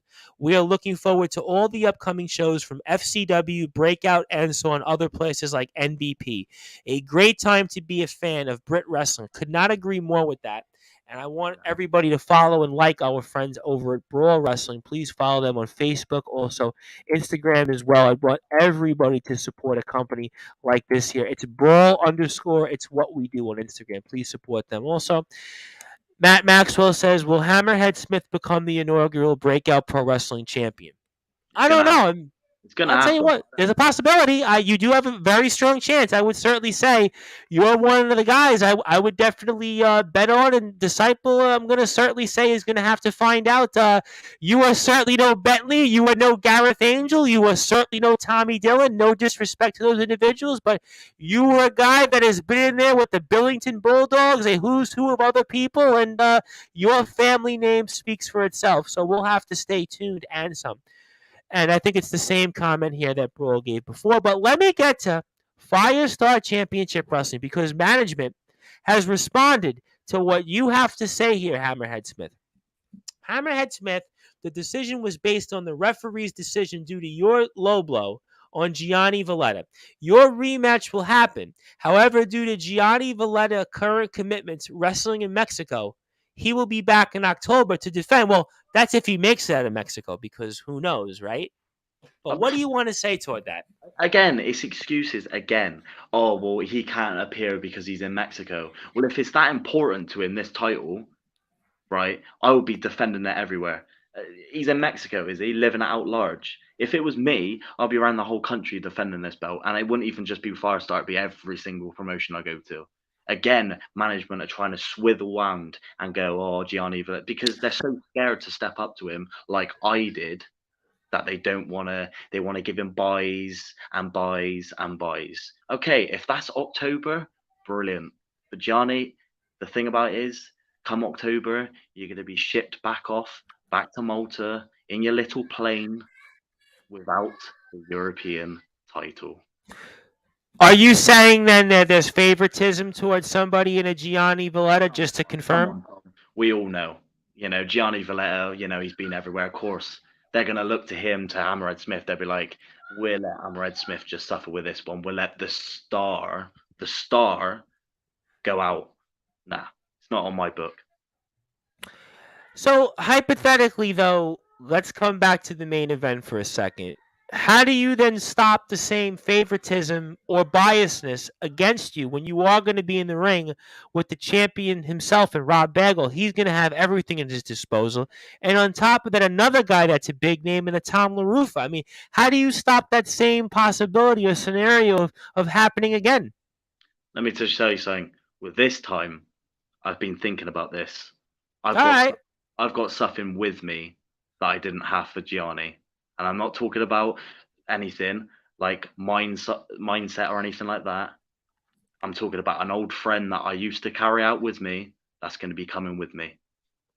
Well, don't tell us who that old friend is. I think obviously supporters of yours and certainly those that certainly know might have an idea. But what I would say to this is just certainly don't spoil, don't tip your hand because you know that management is certainly listening, and you know your opponents are certainly listening, and especially Mr. Bagwell. But I mean, also I would go back on this here. I want to talk about the battle royal in a second, but I mean why almost in a way continue to think about the European title? Being the heavyweight champion, I mean, that to me is even a bigger honor. I mean, listen, if Gianni Valletta wants to go around in Mexico and say he's a champion, fine. But in that case, the European title isn't the European title. They should call it the Mexican title, whatever it might be. But I mean, I would almost say, doesn't it mean more to be the world champion, to be the main event, the top dog, especially in a company like Firestar Championship Wrestling? I mean, why even still talk about the situation with the European title? I'm a perfectionist, Tom. You see, I know that. That I know. That I know. I've got to know you a while now. I'll give you that. I had that belt. I won it. It was mine. So I could have been walking into this match with the European title, and then I would have had the heavyweight title. So I'd have been a double champ. That's why. All right. Well, you know what? I have a couple of comments here first, and I want to get to one here, then another one that I have an intriguing proposition for certainly the both camps here.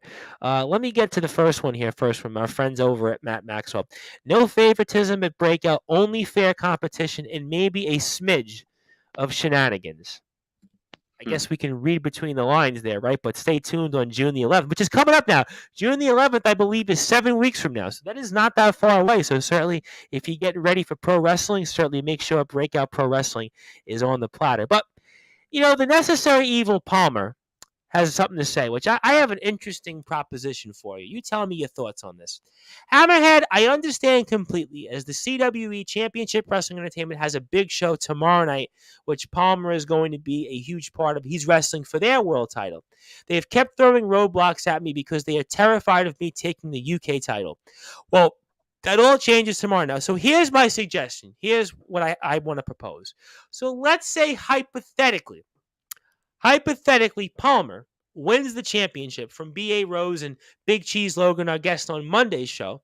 Let's say hypothetically he wins that title, and hypothetically you win the championship at Firestar Championship Wrestling on June the 3rd. And what do you say out there? Maybe we put champion versus champion in a ring to kind of see who's the bigger man, the better man, the mutual respect, no shenanigans, no outside interference, no politics. I mean, Joshua Howard and the man behind Firestar Championship Wrestling, what do they say to that, and what do you say to that? Bring it. Let's go. Like at the end of the day, I don't run away from any challenger. I'll do it. Like at the end of the day, when I'm a champion, I'm a fighting champion. I will defend it everywhere I go. You know my schedule, Tom. You've seen it. I will happily go around and defend it because that's what a champion does. I don't go run away to Mexico and I'm not seen for. That's a little bizarre. I mean, to have a European champion run to Mexico. I mean, to be fair, I get the global aspect for what it does for Firestar, but I mean, to have my champion run to Mexico. I mean, if it was Australia, I would understand. It's still in Europe. But I mean, Mexico is certainly interesting. Let me just put it that way. Because he was scared that I was going to come to Malta. This is the thing. This is the next thing I'll end up doing. If he doesn't come back in October, I'll travel to Malta myself. And I will pick it off him. It's not that hard. Gianni is, people say he's, the best wrestler in the UK and in the country. When he comes over, he isn't. Because he stepped into the ring with him. And that was me. Okay, well, you know what? I mean, I kind of feel like this is going to be something we're going to be talking about here for quite a while. And I think certainly to see Palmer win that title and go on in June 3rd and be the CWE champion. And if Hammerhead Smith walks away with the Firestar World title, I mean, that would be a match I think a lot of people would want to see. And Palmer himself agrees. And Matt Maxwell also says June 11th, Breakout's first show, and also the birthday of the madman himself. Rather fitting, wouldn't you say? So would the birthday present for Matt Maxwell be a victory for you over Disciple and to walk away with that Breakout Pro Wrestling? Is that the perfect birthday gift for Matt Maxwell? Is that what we're applying here? It should be a perfect gift for anyone because Disciple's not walking out of that night as the number one contender. I'll tell you that now. It'd be myself. Well, I'll tell you what, Disciple, there's a possibility. You might be getting him at the right time because, again, he's got Bentley, he's got Connor Cage, and on top of that, he's at Kingdom of Wrestling, I believe, the same day. He's going to be wrestling their Steel, or Commissioner Steel in KOW, which is Sheriff Steel, and also the mysterious Mr. B. So he's got his hands full those couple of weeks prior to that. So certainly stay tuned. And also, Brawl says we'd be more than happy to host that match. So wait a minute, timeout here, timeout. So let me get this straight here. So Brawl, which I know has a show coming up in May, and I'm sure another one later in the summer, would actually want to host you and Palmer from two different companies to wrestle as two different world champions. So is Why that not? something that you'd be all right with, and maybe Mr. Palmer would be okay with? I know he's a part of that company as well. Brawl would just be another place that will dominate the roster and not only grab more titles. So bring it. Let's go. Give me a date and I'm there. Well, that does harken to a wrestling memory of past where we saw once upon a time in the ring, the only time I believe in the entire history of WWF/WWE, WCW, and ECW, when you actually had two wrestlers who worked for two different companies step in a ring for one company's world title. That was then at the time technically WCW's Mike Awesome, who was at the time the ECW world champion. And then you had from the WWF Taz to wrestle in that ECW ring again for the ECW title. So maybe we'll see in Brawl the possibly CWE champion, the UK champion Palmer, against the Firestar Championship Wrestling's Hammerhead Smith for their world title. So who knows? Listen, I don't know. Stay tuned. All great stuff here. But, I want to come back to Firestar Championship Wrestling for a second before I come back into CCW. And the Big Daddy Battle Royal, we spoke about a little bit last time when Palmer was on the show. BMD was a part of it. You obviously know BMD as well. And we asked young Horace this question. I kind of have a feeling it might be a little bit more personal for you because of your family lineage and such. And talk about the Big Daddy Battle Royal here, this 10-person battle royal that's going to take place. And what does it mean to you on a personal level from your family's lineage in what this means, maybe not just to the card itself, but to maybe all of professional wrestling here with the history of our sport in the UK on June the 3rd. And talk to me about the personal level it means to you. I would I would say whoever's in this battle royal, they need to be honored. They need to be very respectful because this is a big thing for Firestar, putting on a caliber of a match like this. At the end of the day, Big Daddy was one of the biggest British wrestlers in the UK back in the day. So whoever wins this is, congratulations to them because this is a sort of the lineage that you would want to dream of back when you started in wrestling. And whoever's in this match, they need to put everything they've got into it to really impress the management to show them exactly how they want this. And I'm not talking about cutting a decent promo or anything like that. I want to see work ethic in that ring. I want to see heart dedication put into it because I wouldn't want to see the lineage of this get disrespected. So whoever does win this and whoever works in this, they really need to push themselves to the limit. We spoke about this the first time that you came on, and I want to ask you this specifically because I think you'd be the only person really that could maybe answer this question really fully. Does this make you think a lot about your family history? Always does. It's as I said, like when I'm in that ring, when I'm in the business, even if I'm not in the ring and I'm like at the back, I'm putting my name on the line. I'm putting my dad's name on the line. I'm putting our history on the line. So anytime I'm out there, I've always got to go one up to what my dad did. So he achieved a lot. So now I've got to go up even higher than he does. So it's always a thought in my mind every show that I do, you know, whether we got 20 people in the crowd, whether we got, hundreds in the crowd, doesn't matter. I'm Hammerhead Smith Jr. I've got to really live up to that name. And I feel like I'm achieving that every show that I'm doing. You most certainly are, and I want everybody to follow Hammerhead Smith, please, on Instagram at Hammerhead Smith underscore Junior, Facebook as well at Hammerhead Smith. Follow him because I have a feeling he is going to be a man that you're going to be remembering for a long, long time, and his family legacy is only being further expanded here. And my name is the host of the Sports Report and the owner of Sportswire Radio, the Reverend Tom Bryce, and I'll be back here tomorrow night, as I spoke about earlier today, with CCW coverage continued with Walker Wall Street, who's going to be in the ring with Grayson Riley next weekend for that Cutlery Championship Wrestling World title, which we're going to talk about here in a few minutes. So He very, very also excited. likes Grayson also likes cherry bakewells, just to let you know. Yes, I've heard that, and I heard somebody was talking about that in the stream. I'm gonna get to Grayson Riley in a second because I'm chomping at the bits to do that here, and I want everybody please to follow our friends over at Cutlery Championship Wrestling, CCW Cutlery Championship underscore Wrestling on Instagram as well. Also Firestar Championship Wrestling, Breakout Pro Wrestling, Alba Wrestling. I mean, every wrestling company that Hammerhead Smith is a part of, go follow them. And if you like the job I'm doing, continue to give us a like and follow on Facebook at Sportsfire Radio, and 24 hours a day, 7 days a week, 365 days a year.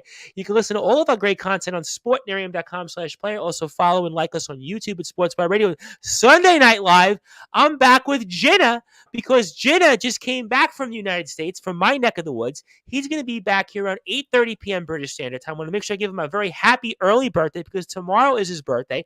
He's going to talk about his journey from our friends over at the Wrestling War Zone Connection. He's going to talk about all the great things he did here in the U.S. and what he's going to do upcoming in the U.K. And Jenner and Hammerhead Smith Jr. would be a really, really intriguing match. And I hope one day to see Hammerhead Smith Jr. here in the United States because he wrestled the Billington Bulldogs, who we see all around the world here from our friends at MLW. So I have a feeling Hammerhead Smith is going to do those things and some. But we are right here with Hammerhead Smith here. And Palmer would also like to tell you before we get to CCW, Hammerhead Smith was right about the battle royal at FCW, which is why this match is so important to me as someone that was coached by a World of Sport legend, a minute to win it.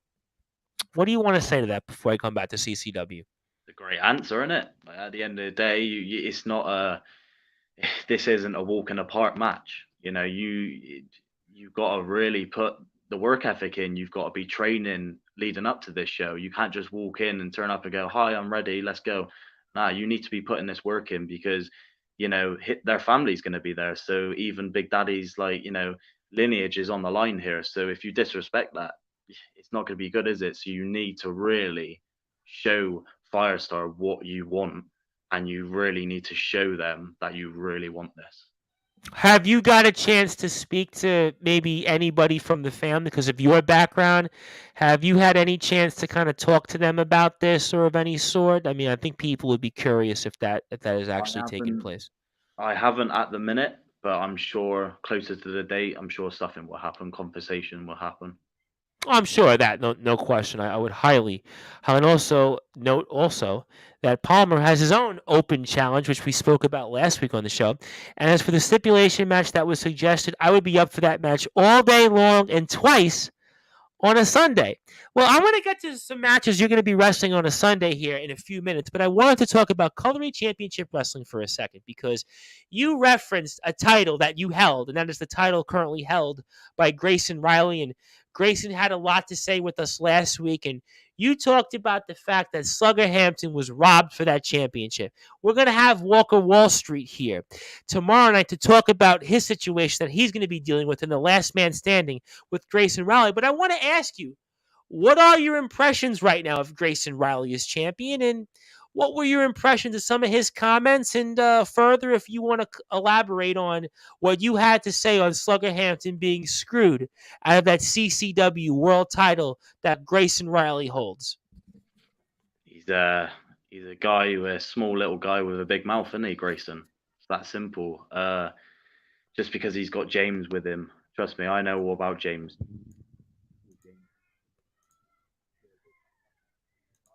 Funny enough, the guy that actually kind of sorted out top tier was myself. He was kind of behind the whole thing. So he's only like that confident because James is with him. I would love to see him without James and without his help because it will be a completely different story. I don't have anything against with Grayson because we've never really had a proper battle one on one, which will happen. I've 100% confident in that. But I think he's so clued up and he's so deluded that because with James, he's a very deluded individual. James is. He thinks he's the this top tier, and he thinks that like anyone can like literally not go through him. If I had a one-on-one match with James, I would easily go through with him. I'd probably need 3 minutes. And it same goes with Grayson. It'll be a battle, but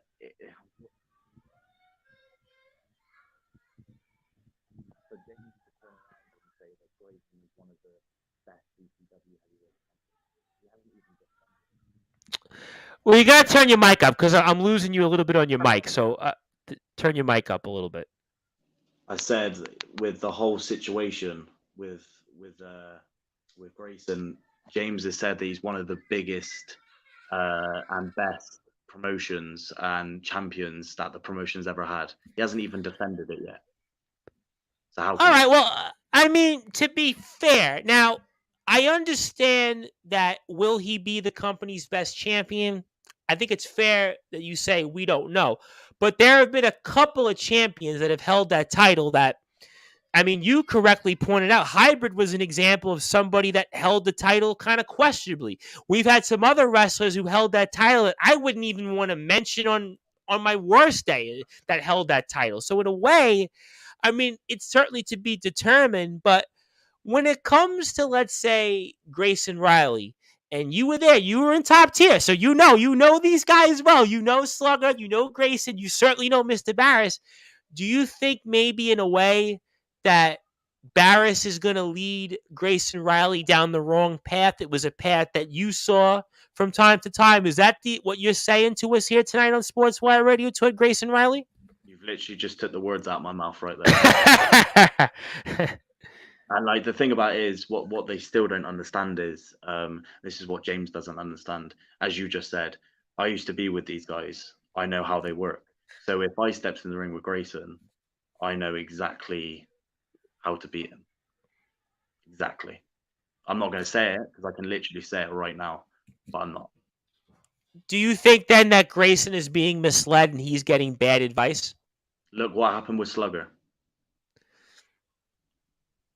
Fair. No, listen, people are still talking about that. I mean, certainly people, and Grayson didn't want to talk about that himself. I mean, certainly that's a topic, and obviously, understandably, from his vantage point, that he isn't going to want to talk about. I mean, but again, I mean, we'll see if he's able to hold that time. So, what is your impressions then of can Walker Wall Street beat Grayson Riley? I mean, what do you say to that? I mean, obviously, Slugger Hampton, I mean, he's not with the company, so it's really, to me, a waste of time to talk about him in that breath. But Walker Wall Street's the guy I have one tomorrow night. So, I mean, what do you say toward that matchup next weekend?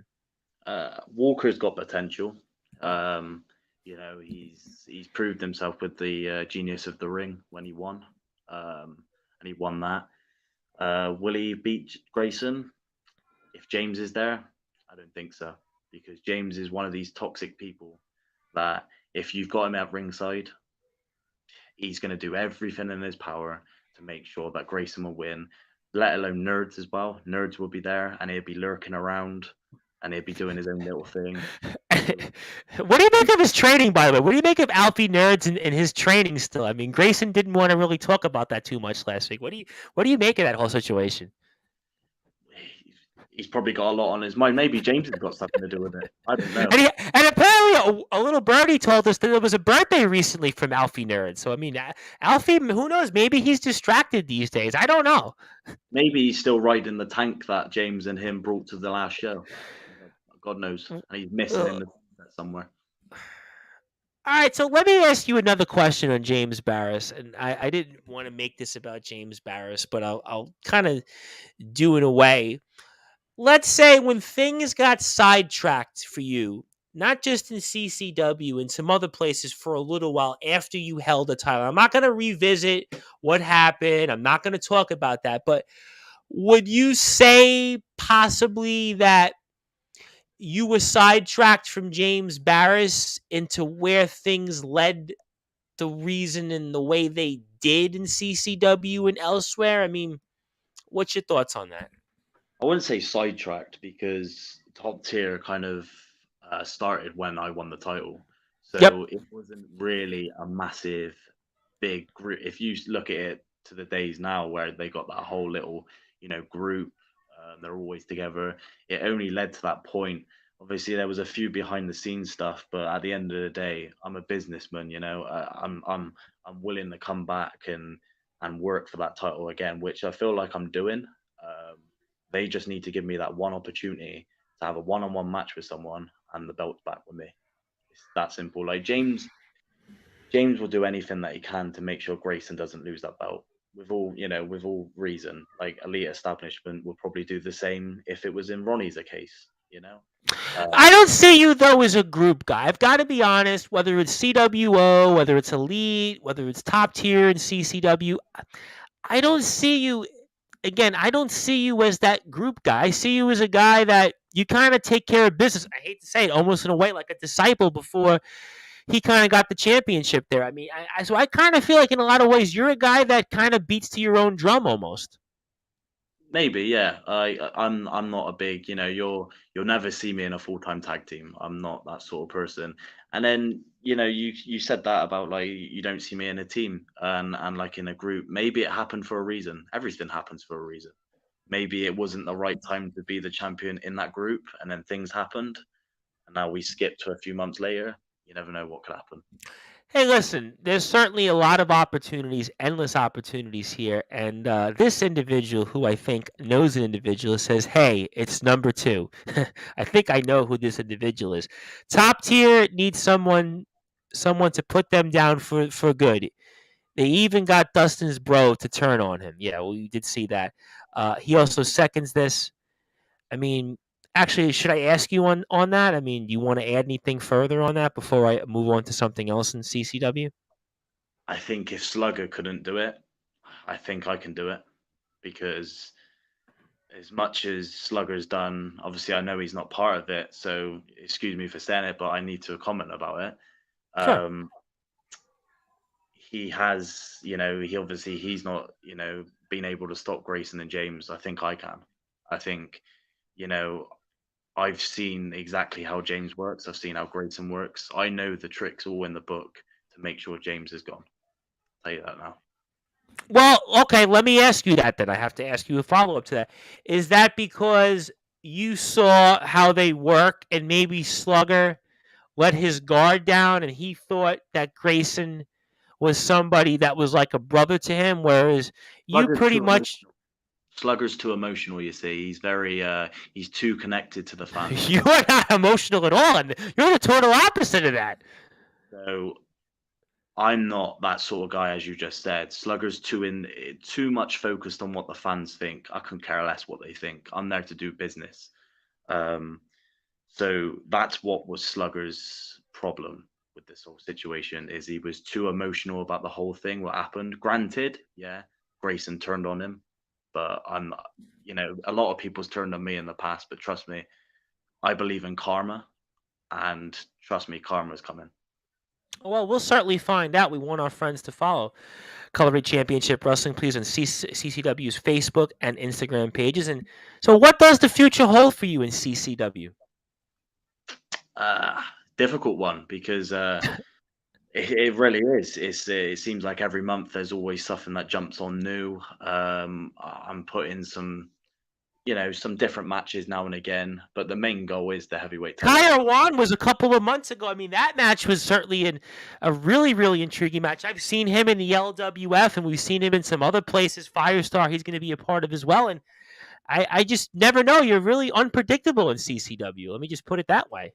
Yeah, that match was by far the match of the night. I don't care what Oh, anyone. listen, that was one. I think that's still to this day. I mean, all your matches are some of the best, but that's probably pound for pound CCW. That might have been their match of the year so far. If I would have put in terms of technical ability, match of the year candidates in CCW, that's probably at the top. No.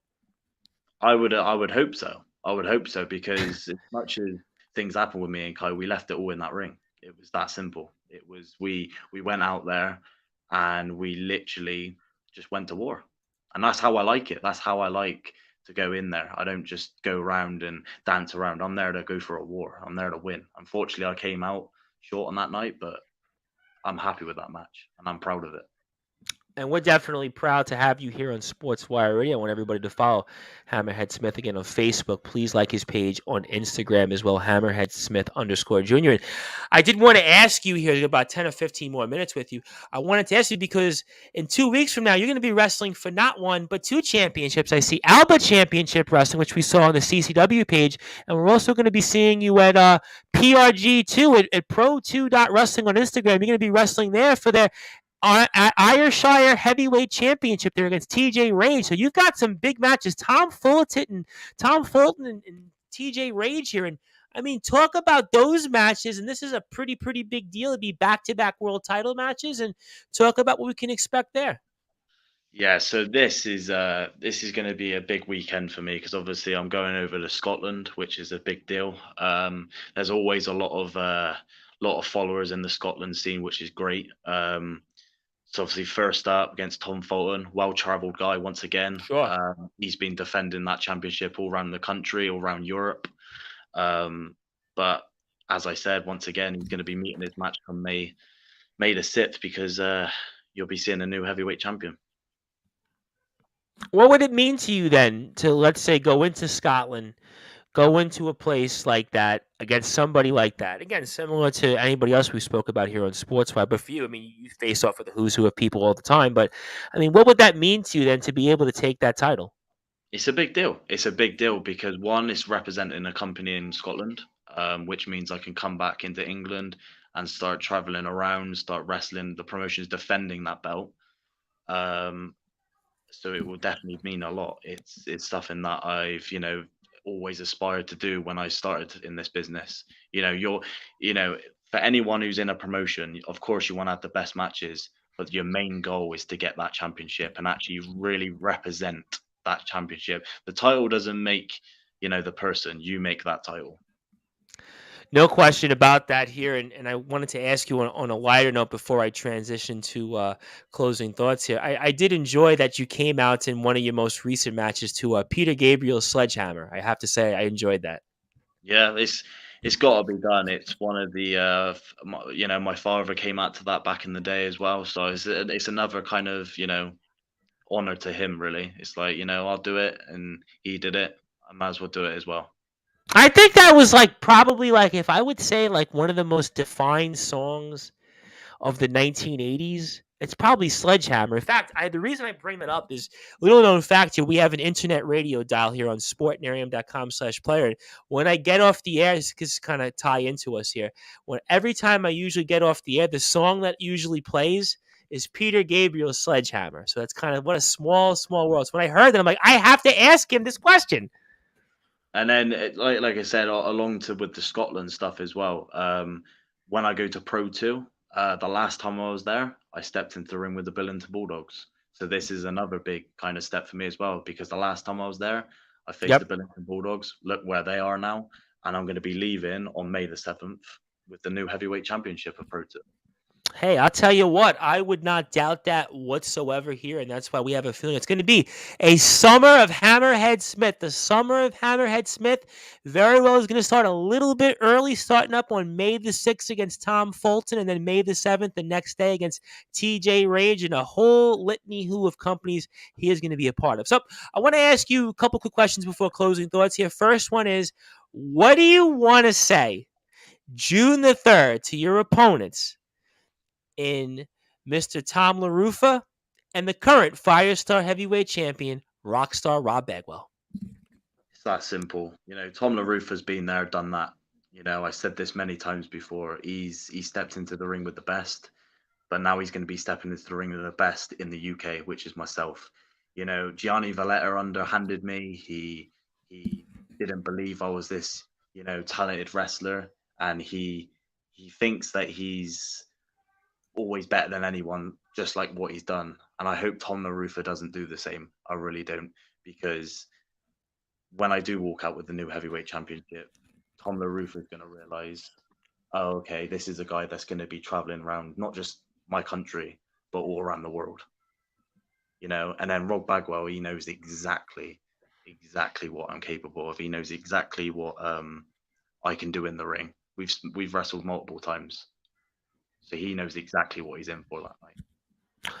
I certainly wholeheartedly second that, and we'll certainly want everybody to follow our friends over at Firestar Championship Wrestling and Firestar Championship Wrestling. And conversely, I wanted to ask you this last question before closing thoughts: is June the 11th? Give me your final words and thoughts to Disciple, because I know somewhere Disciple is lurking. He is going to hear this, and what do you want to say toward him before June the 11th? His final thoughts at Breakout. Well, first off, good luck with these title defenses. I hope you walk in, Ooh. break out with these titles, and if you don't, I'll be disappointed because we take it off you. And secondly, you're going to be in for an absolute war come June the 11th. Well, they used to famously sing, "War isn't good for absolutely nothing. Say it again." But will it be that for Disciple? Apparently, after what Hammerhead Smith has had to say here, it looks like it very well could be the case. And we have certainly heard a lot from him tonight. We've spoke a whole litany list of things here, from Firestar Championship Wrestling, CCW. We've spoke about companies like Breakout Pro Wrestling. We spoke about Palmer. We spoke about Grayson Riley, James Barris, Disciple, you name it, Alba Championship Wrestling Pro 2. Many, many other companies out there ahead from Hammerhead Smith. Go out there and support and like his pages. He is definitely, pound for pound, one of the best in the business, not just in the UK. But my friend, I know you're a busy man, so I want to give you the floor. I want to give you some closing thoughts. Anything else you want to plug, share, say? And looking forward to round 3 with you very, very soon. And we'll see if you have some more gold coming up in the future. And the floor is yours, and fire away. It's that simple, you know where I am with the shows. You follow me, you're going to be seeing me all around the country now. This is going to be like the busiest months that I've ever had, so things are looking up. Things are going to be busy, and you're going to be seeing Hammerhead Smith with not only 1, 2, 3, you're going to be seeing me with multiple championships. It's that simple. Hey, I'll tell you what, tonight the theme was championships. Young Horace, we spoke about the possibility of him having a couple titles. Hammerhead Smith, a guy who looks like a champion anyway, should be a champion, could very well have a few championships in his disposal by the time we speak with him next. And I would also add, if you are out there and have the cherry bakewells, make sure that you give them out to those and don't hoard them like James Barris has, because apparently James Barris... James Barris of all people, I don't know. James Barris. I'm going to say this over and over again. James Barris is an interesting individual. Certainly, he's no top tier when it comes to hoarding the cherry bakewells. That's what I will say. I'm milkshake. He has no shame, but I'll tell you what, we certainly have no shame in supporting Hammerhead Smith and all the great things that he is doing and will continue to do and will do in the future. My friend, go get him out there. Looking forward to watching you much more in the ring. Looking forward to speaking about you here in the coming weeks and months. And thank you as always, and good luck out there, and keep up the great work, and we'll definitely see you soon. Take care. All right, ladies and gentlemen, that was Hammerhead Smith here, getting ready to be a part of a whole litany of companies here. And that starts on May the 6th at Alba Championship Wrestling, May 7th, Pro 2. Also see him here in the future for CCW Firestar Championship Wrestling, June 3rd in the main event for the Firestar Championship Wrestling World title against Rockstar Rob Begel, the current champion, and Tom LaRufa. We're also going to see him at Breakout Pro Wrestling, June the 11th against Disciple. The winner of that will be the number 1 contender there to fight for that championship. So thank you, everybody, for tuning in. If you're on sportnarium.com/player, you go back to your regularly scheduled program. If you're on Facebook, Twitter, and YouTube, 8:30 p.m. tomorrow, British Standard Time, with Walker Wall Street. More CCW coverage. But until then, thank you. Good morning, good afternoon, good evening, wherever you are, on the number 1 global radio station that is Sports